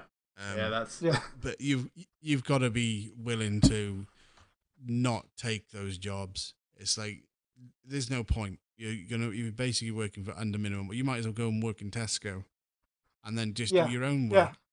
Instead of working for $3 for somebody who's too tight to pay, and probably won't even pay your invoice on time anyway. Yeah, it's so always the way. Yeah. don't bother with them. Just let them go to Indonesia or wherever they're gonna get the guys. I had someone ring me up the other night. Swear to God, this is true. This wasn't an animation job. As I said, I do a lot of branding work as well, and which I enjoy doing. And it, like you say, it pays the bill and it does well. And I had this one customer, and I've been doing work for him for a very long time. In fact, I was doing work for him from a long time ago when I used to charge a lot less than what I do now. But because of customer loyalty and whatnot, I do like to, I keep to what I originally used to do stuff for. I might have put it up a little bit, but I still keep it lower than the general going rate of what I do now.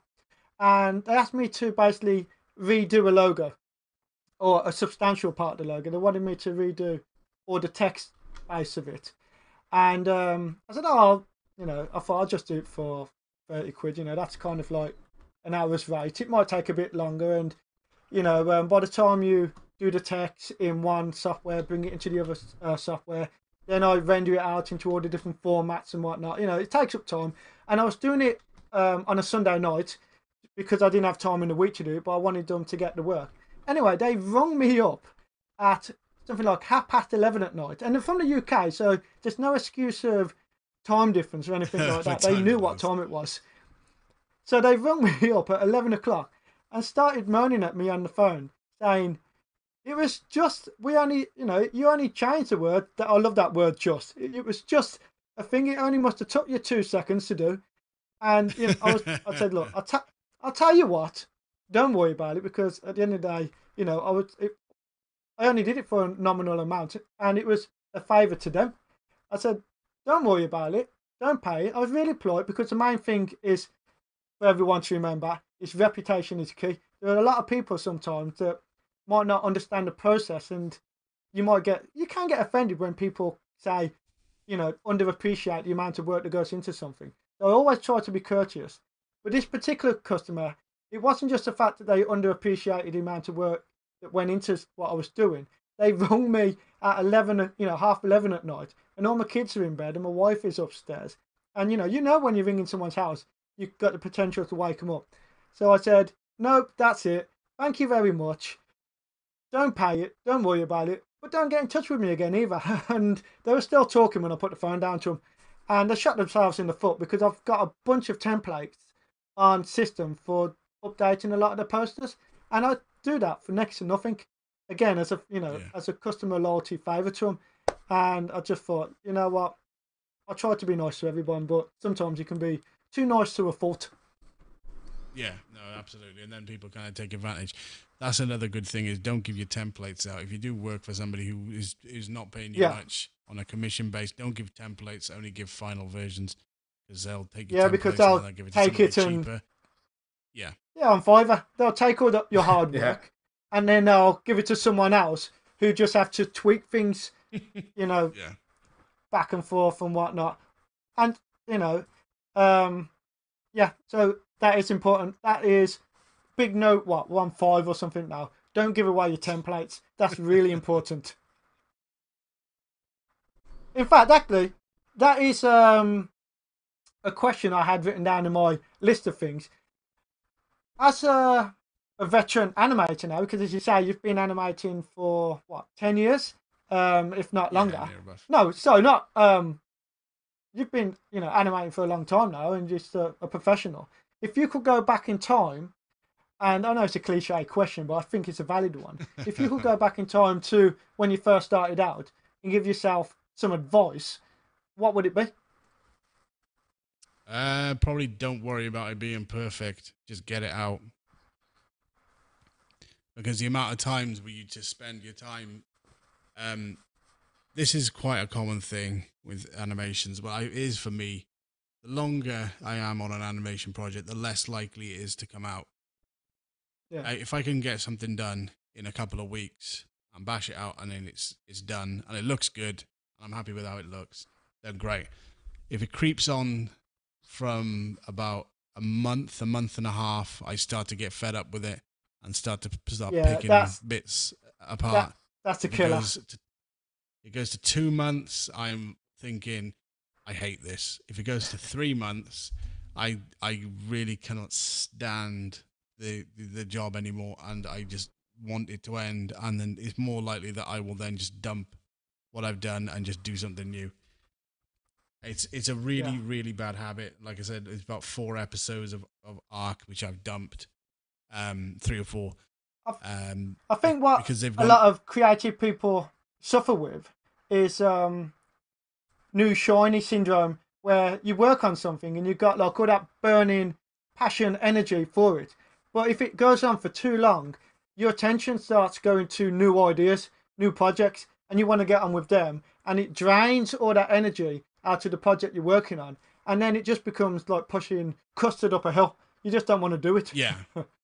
Yeah, I mean, you've got that initial kind of burst where you're like, oh, this is going to be great. It's like you're pushing everything into it. And then it kind of like every day kind of chips away at that initial kind of excitement. And especially when you start hitting problems and then you're hearing the same piece of audio. So like, for example, it's a 5-minute piece of audio.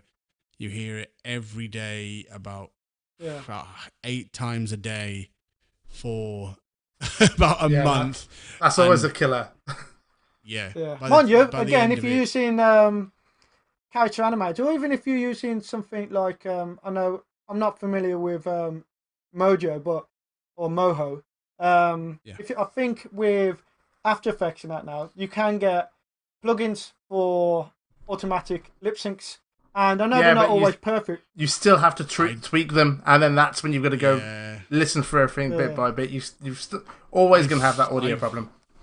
I find I can lip sync quicker and more accurately because I don't have to go back and redo the work again. I mean, the lip syncing kind of don't take that long. It's when you're blocking out scenes and then you need them to go there to there to there, and you like, for example, one of the scenes I've got in this episode, they transition from being 2 in a car, one gets shot, one falls out of the car, then there's a guy on the ground, the car then comes, hit the guy on the ground, they turn into ghosts, come out of their body, the guy gets out of the car, walks across, gets on a bike, and drives off, and that's all one scene.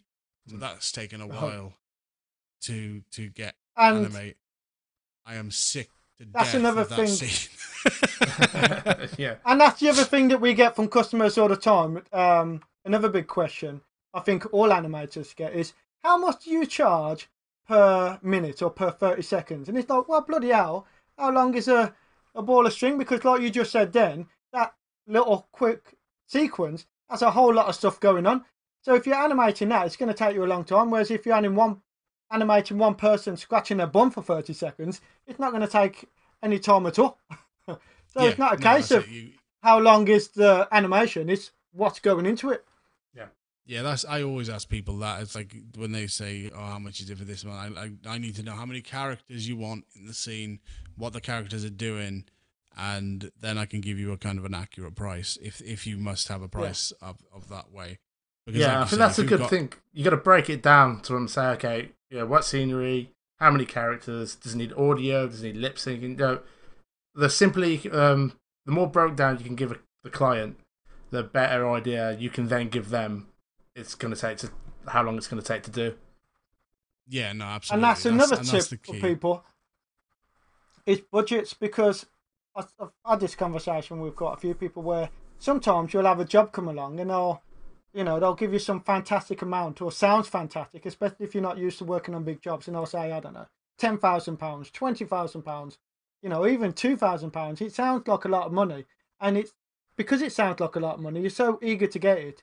Sometimes you don't consider the amount of time it's going to take.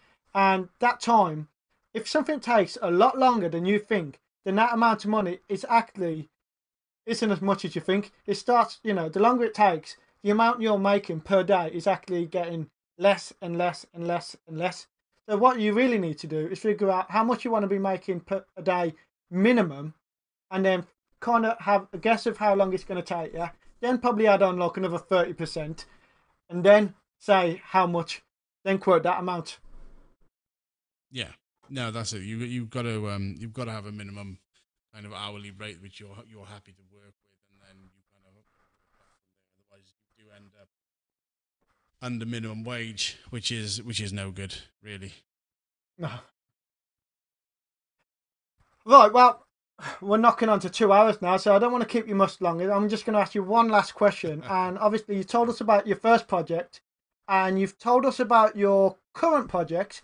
Do you have any either new projects or passion projects or something in the future that you're looking forward to that you want to tell us about? Oh, passion projects. I've got so many. Yeah. We're actually... during this apocalypse thing, me and my brother, who occasionally gives me a hand with stuff, started looking at developing a game for PC and PS4. So we're currently coding. We're coding that, learning in Unreal Engine. So that's pretty cool. We're there's 2 games which we really want to do. One is Jumpsuit Dynamite, which is going to be like a comedy crime game, and the other one is a sci-fi horror game set inside the International Space Station, which is going to be really cool. We're waiting on that one because we're not quite at the multiplayer level. We got a multiplayer kind of basic structure thing going, but I want to make sure it's really solid before we actually go ahead with that. So them 2 are kind of things that we're working on at the moment, as well as the YouTube thing. Are they the ones where, when you're doing these other jobs, that you're sitting there thinking, God, I just want to be working on that project? Initially it was, but now when I'm on them, I'm thinking, God, I want to go back to animating again. Yeah. Have you? How much experience have you got with Unity engine? Not much. We were going to do Unity initially, but Unreal has got such a great system, and the coding and everything works so well with Unreal, and the graphics engine. I think Anthony will have some questions for you later then. Yeah. We're literally looking into we've been looking into like Unity and Unreal as well ourselves. I think that's kind of like there's a lot of stuff that you can do with it, but it's that thing again, like getting the time. I'd love just to get a couple of weeks just to spend learning it and making some games or making some because we wanted to try and do some full 3D like live sort of stuff using Unreal. Oh yeah, you could definitely do that. It's such a kind of robust engine. It's got there's so much in it that you can do.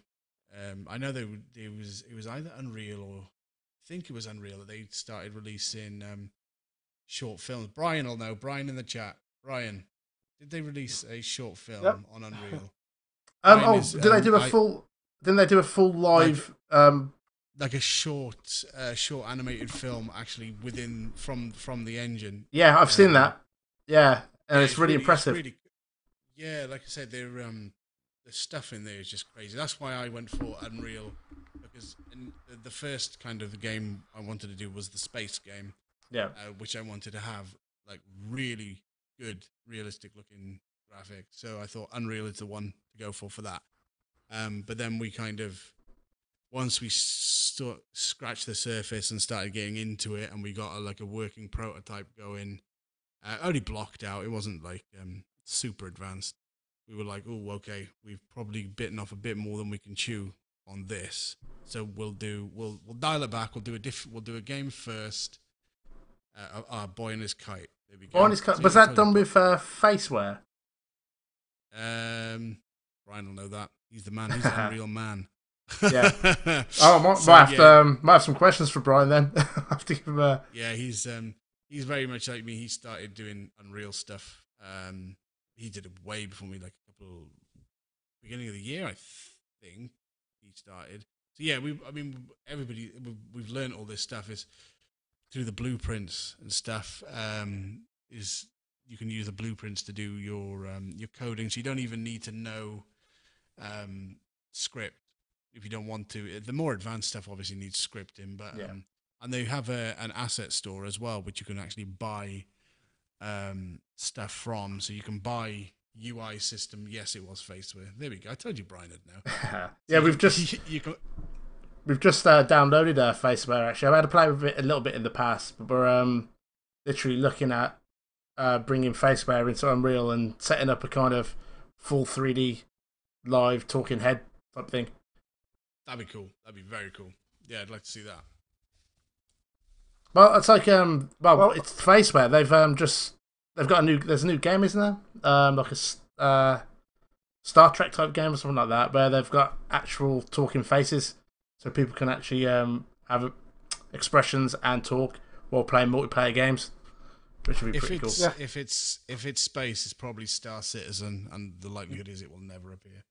Really? Because Star Citizens is that the game that's got like 1.6 million pound in Kickstarter money, and it's basically going to be everything to everybody. So we'll see. Yeah. I'm pretty sure it's Star Citizen. Yeah, I mean, a lot of these Kickstarters don't seem to. It seems only a small amount of Kickstarters, even the successful ones, actually make it to where they promise to be. A lot of them just seem to disappear. Yeah, and I don't even think legally they've got any obligations, have they? Apart from sending out the commitments. Yeah, I mean, it's they have all the terms and conditions saying, look, you are putting your money into basically there we go, 141 million. Jesus, bloody hell, that's how much Star Citizen's got. So there we go. We're in the wrong business. We need to get into promising stuff for games. Gaming. That's the business to get into. Top tip of the night: stop animating, get into games. Yeah, and then just. It sounds like we need to get. We'll have to do another show down the line with you and Brian. You'll have to make Brian a cartoon avatar as well, and we'll get you both on, and we'll talk about animation in gaming. I massively believe that animation will go to like being made in things like Unreal, like I said, with the graphics engines and stuff like that. And if you can control the characters with motion capture and stuff, you'll be able to do some awesome animations a lot easier. Yeah, that would be amazing. Brian actually does. I'll give him a shout out because he's being super active. He does do a podcast on survival games, which is tonight, which is in a couple of hours. And he actually does have a cartoon avatar, which I made him. Oh, ideal then. I have to get him on. We're halfway. We're halfway we'll there. Get you back on. Halfway there already. Well, if he's happy, Yeah, we'll, in fact- we'll arrange another time to get and we'll talk to you both. Because, like, Yeah. we've been talking for 2 hours, and we could probably talk for another 2, I reckon. I'd imagine that would be pretty easy. All right, well, I reckon we're going to let you go for now. Yeah. Let you get off to bed or off to your projects and whatnot. And then, we'll follow up again. We'll discuss, some more of these other projects that you're working on and gaming. And we'll, if Brian's interested, we'll get him on too. And that'll be a whole other conversation because animating in games is another big, massive market that we haven't even touched yet in these conversations that we've been having with people. Yeah, no, the game animation it's a massive market, which is what I'm now getting into. So I'll probably have a little bit more to say about it as well next time. Yeah, no, that'd be great. In fact, gaming, I've only only a couple of times worked in gaming. I've very lightly put my toe in. Like I said, the problem is sometimes when you're successful in one area, you can get a bit lazy, and like I said, I do the animation, but I do a lot of branding and that, and I get a lot of work coming from that. And sometimes it's easy just to rest on your laurels and do that, and not to chase up other areas that could be, more lucrative, really. Yeah. There's always new kind of areas to expand into, and it's always good for the old creative juices to look into it all. So, all right. Well, thank you very much for coming on tonight. It's been really interesting, and I reckon there's a lot of people out there that will appreciate the information that they've been able to glean from you. And I think we can all look forward to talking to you and maybe Brian again, a few weeks down the line. great. Yeah, no, cool. Sounds good. Right, well, thank you very much. And I think, Ant, it's time to drop Gavin through the trapdoor. Okay, then. Yeah, thanks, Gavin, for joining us and for all your helpful hints and tips. And like I said, we'll definitely have to chat again soon because I'm very interested in getting doing some stuff with Unreal. Cool. Yeah, no problem. I will see you guys later. See you later, man. See you later. Bye-bye. Bye. Bye. Very slowly falling through the trapdoor holder. Oh, nope, it's back up. That was great. Really enjoyed that. And I wasn't joking. I could literally talk to get up. I've got so many questions. Oh, I've got so many questions that we never even got to because, he covers so much great stuff. And seriously, it'd be great to get him back on the show further down the line and talk more about gaming, animation in gaming, because that is an area that I don't know much about at all. And I will have loads of questions that I just want to find out for myself. Like I said, and I know that you've been working loads with Unity and whatnot, so there's a lot of stuff that you want to know too. Yeah, we've been working with Unity, but definitely get the same kind of vibe from everyone. Unreal's the way to go. And we actually had an email from Faceware who advised us to check out Unreal. So we'll be looking into that soon. And we'll be talking about it on some of the later shows. And hopefully showcasing some stuff that we've done as well. Should be pretty cool. Right, well, I reckon we should get straight into school time. Because Anthony's got a great lesson for everyone tonight. And I think this is a really important one. This is one of the more important ones that we've covered in the last 13 episodes. Right, so, Ant. Yeah. Oh, what happened? Well, just transported in there. I thought we're not going to bop up. Well, we can do. There you go. No, it's too late now. Anyway, right, introduce us to what's happening now. Okay, for school time, we was going to show how to set up, basically how to use a character remotely using a webcam from through vMix. Basically, what we're going to do is run through how to set up a vMix virtual camera, bring that into Character Animator, and then be able to output still to a live show. So, I mean, this would be useful for us if we had someone like Gavin on the show, but we wanted to run the character for him from our computer. Yeah. If he didn't have Character Animator, we could run his webcam from our version of Character Animator, and that would then control the audio and the facial controls and all that. So yeah, it's especially important if you're working with clients, with customers, and you're hosting. Like for instance, ourselves, if we're pitching to a customer that we can create a character form which they can use in their marketing, they might not necessarily want to commit to getting character animator, especially if they only want to do it for a limited time. So we could host them by them sitting in front of a webcam. They stream the video to us. We run that video through our character animator, and then it'll essentially operate the character, and we can, do the triggers and whatnot for them. In fact, actually, they could do the triggers themselves if you set some up for some motion ones. So if they turn their heads left, right, up, down, that could set off some triggers like waving and smiling and stuff like that. So there's ways around everything. Anyway, show us the video, Ant. I'm saying it also can be used as well. Instead of bringing in a webcam feed, you can bring in a pre-recorded video. So you can make pre-recorded videos and use that as a virtual webcam to bring into vMix, which is also quite good. Yeah, great. That's another good. Like, if you've got a customer that wants to do the voice for their character and they want to put a bit of a performance and whatnot, then yeah, that's brilliant. In fact, all they've got to do is send it. I've seen. Send you the video. Yeah.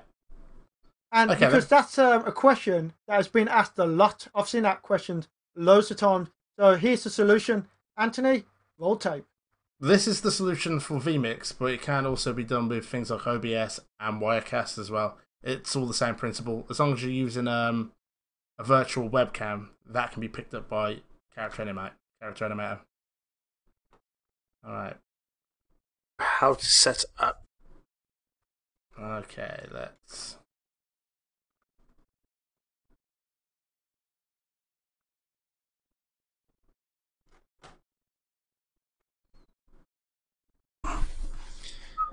Okay, I'm going to run through how to set up a virtual webcam using vMix so that you can run a character from Adobe Character Animator.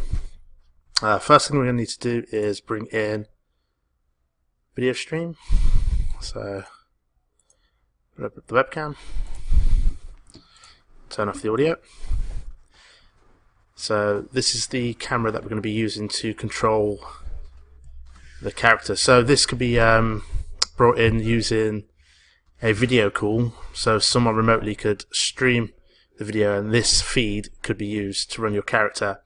But if you're going to be using vMix to output to like a live stream or something like that, you will then need to just output this video and then keep your actual main output going to the live stream. So we need to kind of separate them out. The way we will do that is, let's bring in an image. That'll do. So we've got this image in our main outputs, and then this image, this video, is input 1. So if you go to external and output 2, we want it, that's by default normally set to output, which would be the main output screen. We want to change that to input 1. Go to external. Now, if we go into Character Animator, if we go to our default camera, it should come up and say that the camera is busy because the camera has been used in vMix. Okay, so now we need to switch to next camera.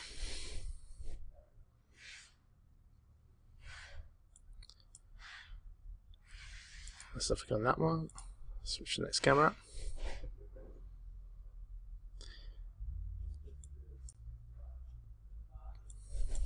We'll try that again. It would be quite nice if you could actually see what cameras you're selecting. I don't think you can. So, no, that's audio. Switch to next camera. Nope. Camera 4. Here we go. So now you can see the video is being brought in from vMix, and if I turn off the external output, go back to Character Animator, you can see the video goes off.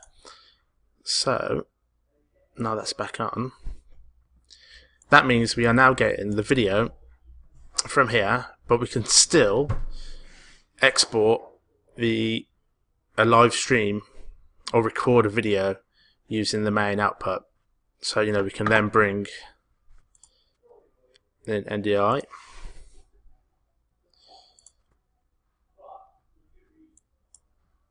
And bring in a digital puppet character if we wish. So that's being controlled from this camera down here.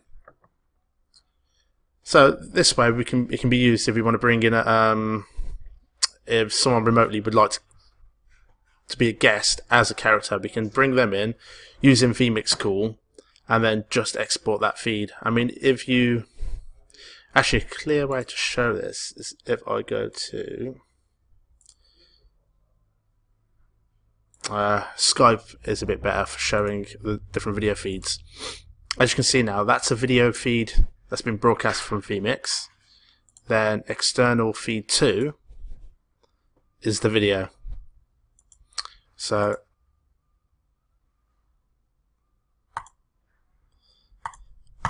there we go. That's how you can use your webcam through vMix as a virtual web camera, and then also, like I say, stream that out to YouTube, Facebook, or wherever you need it to be.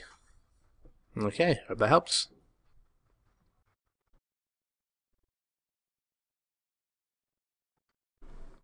Excellent. And like I said, there's so much potential for that. Right, we're not going to be hanging around. We've still got a bit that we wanted to get through, so I don't know if we're going to cover everything, but let's try and scoot through as much as possible. So Anthony, we're going to shoot straight into showtime.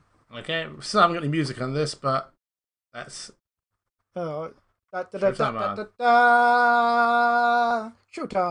Right, and so what make our pop our heads out and right. Well, this week we're going to showcase instead of just showing you the cartoon stuff, we're going to show you more photorealistic. So we got one character. Which one are you putting on first, Ant?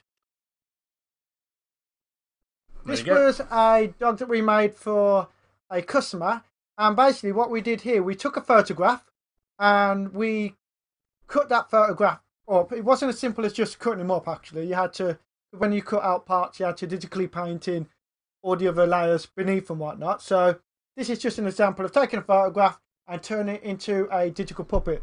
This puppet is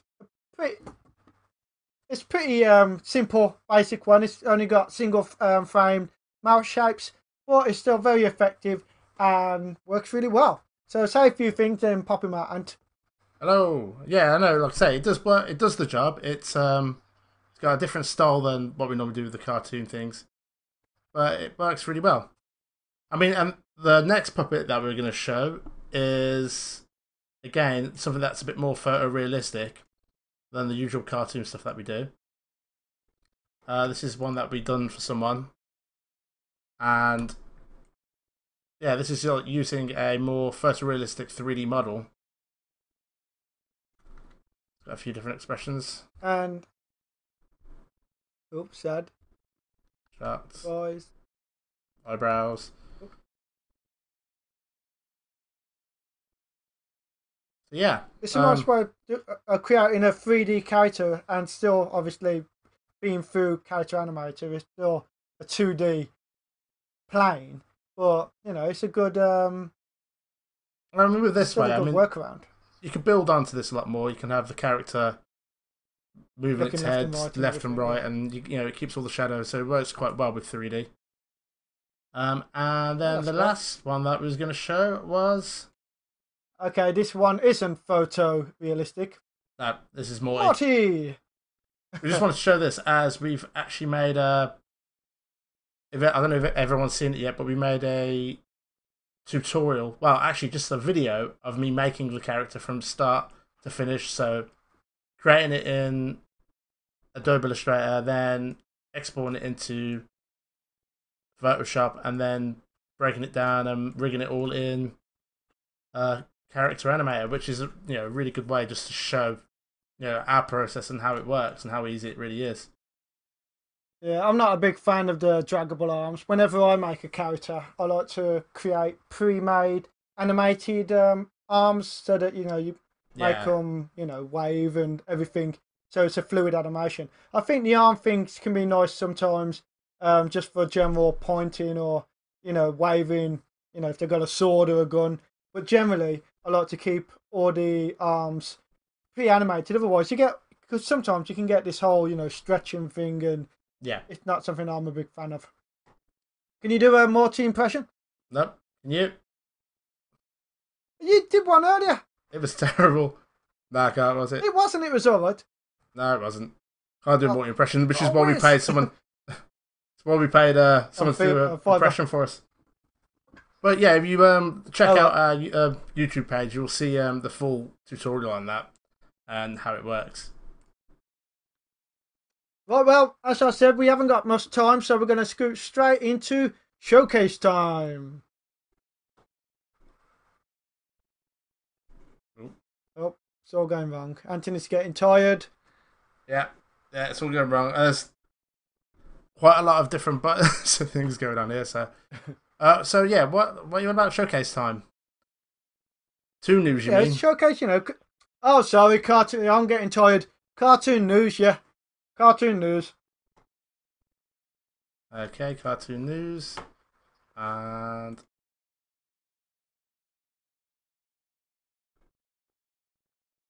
it's not coming on. So, here we go. Sorry. There we go, cartoon news. Yep, there we go. Ta-da! Right.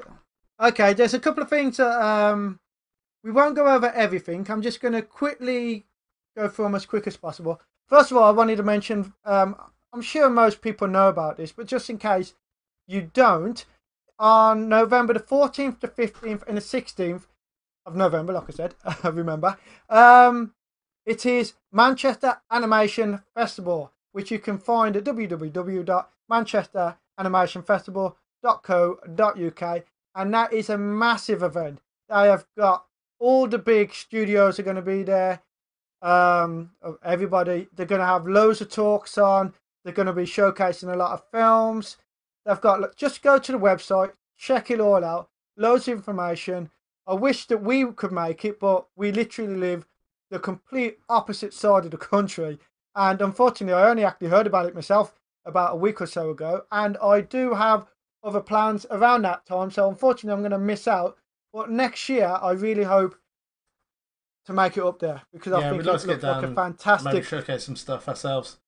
Yeah, it looks really good. Yeah, well, next year, we definitely want to start getting around, doing a lot more networking and showing our digital faces in a lot more places. So, right, like I say, I would have talked about this a lot more, but we're running short on time. So check out the website. If you're watching this on repeat, I'll have all the links to everything we're discussing down below, so just click on them. Right, so Anthony, the next thing we're going to discuss, let's look at Mark Simon tunes. Mark Simon tunes. Yeah, because this is one that I found today, and this is a great YouTube channel. And again, it's another good one for animators out there. Play that video. Don't have to watch it all, but just play the beginning of it so we get the gifs of it. The audio one.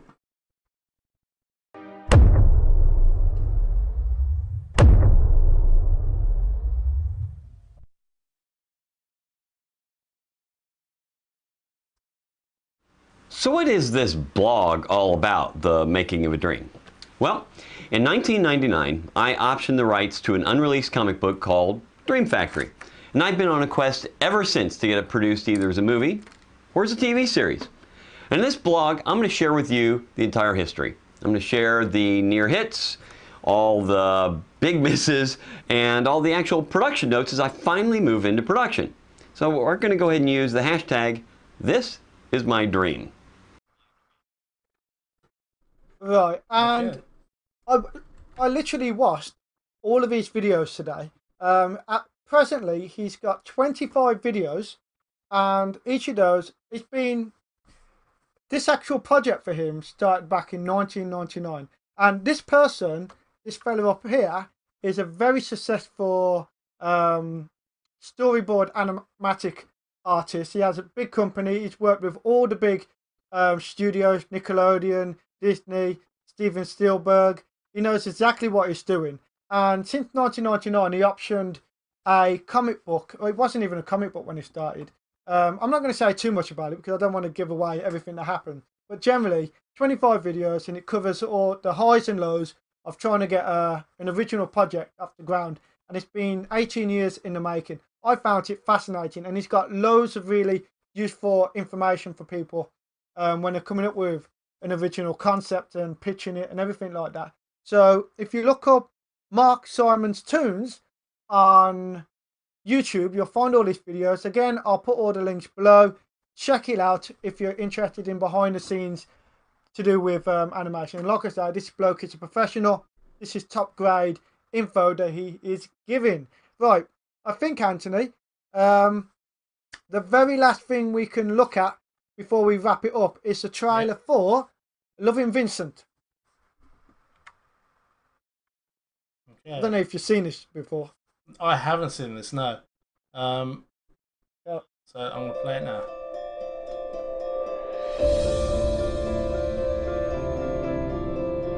Vincent van Gogh killed himself?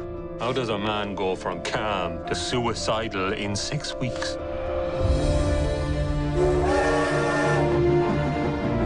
So, what brings you to over? I want to do something for Vincent.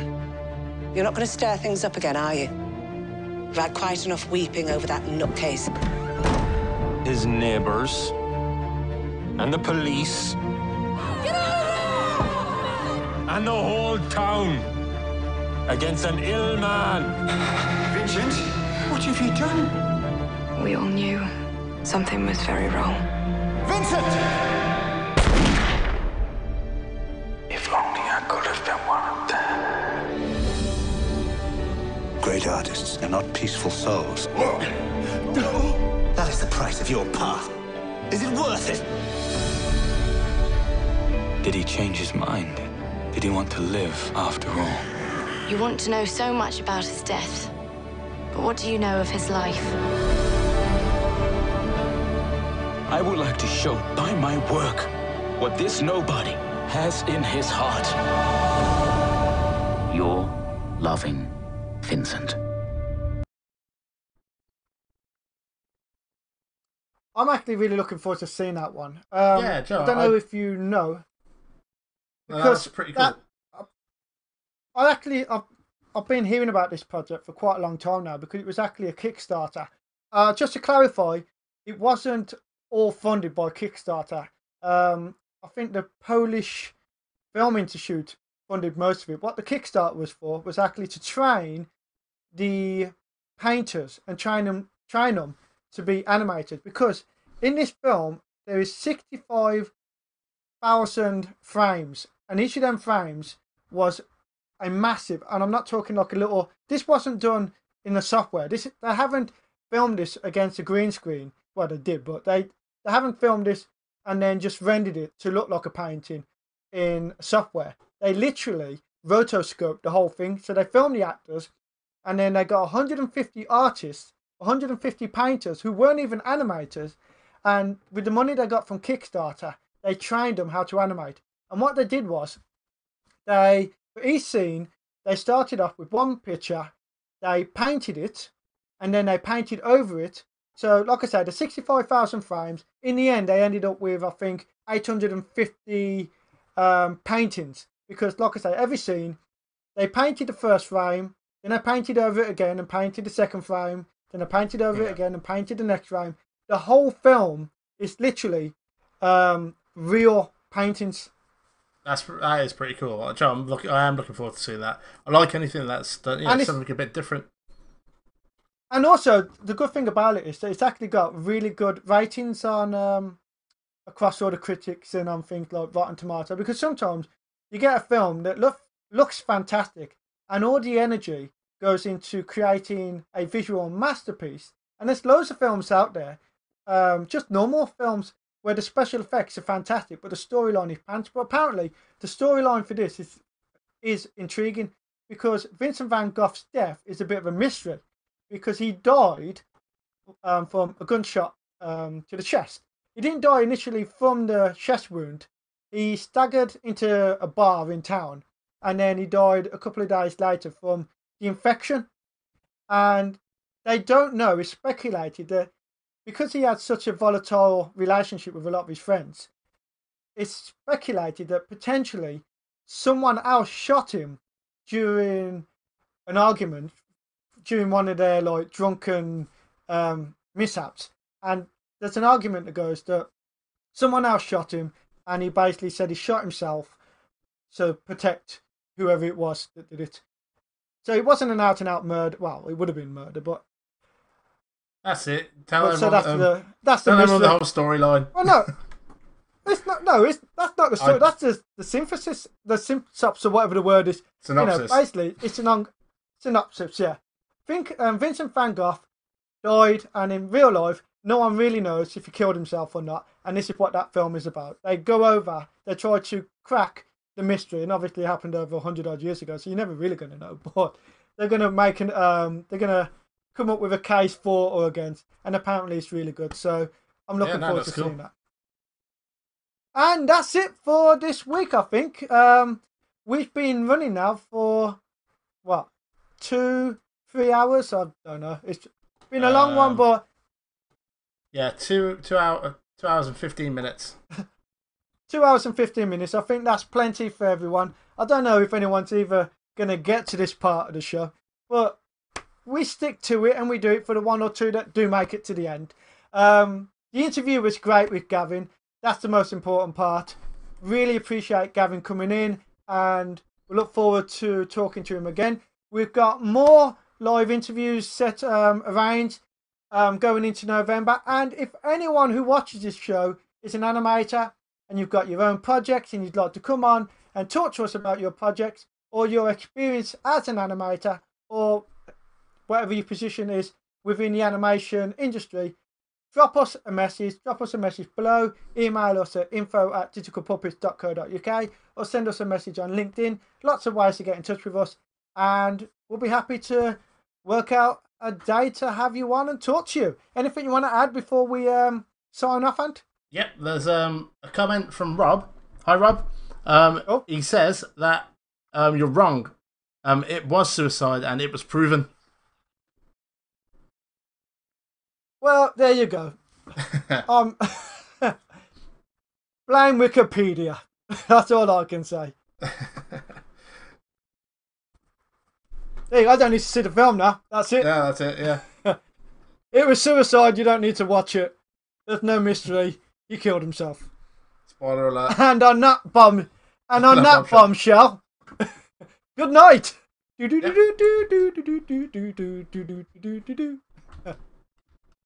Good night, everyone. Time to go.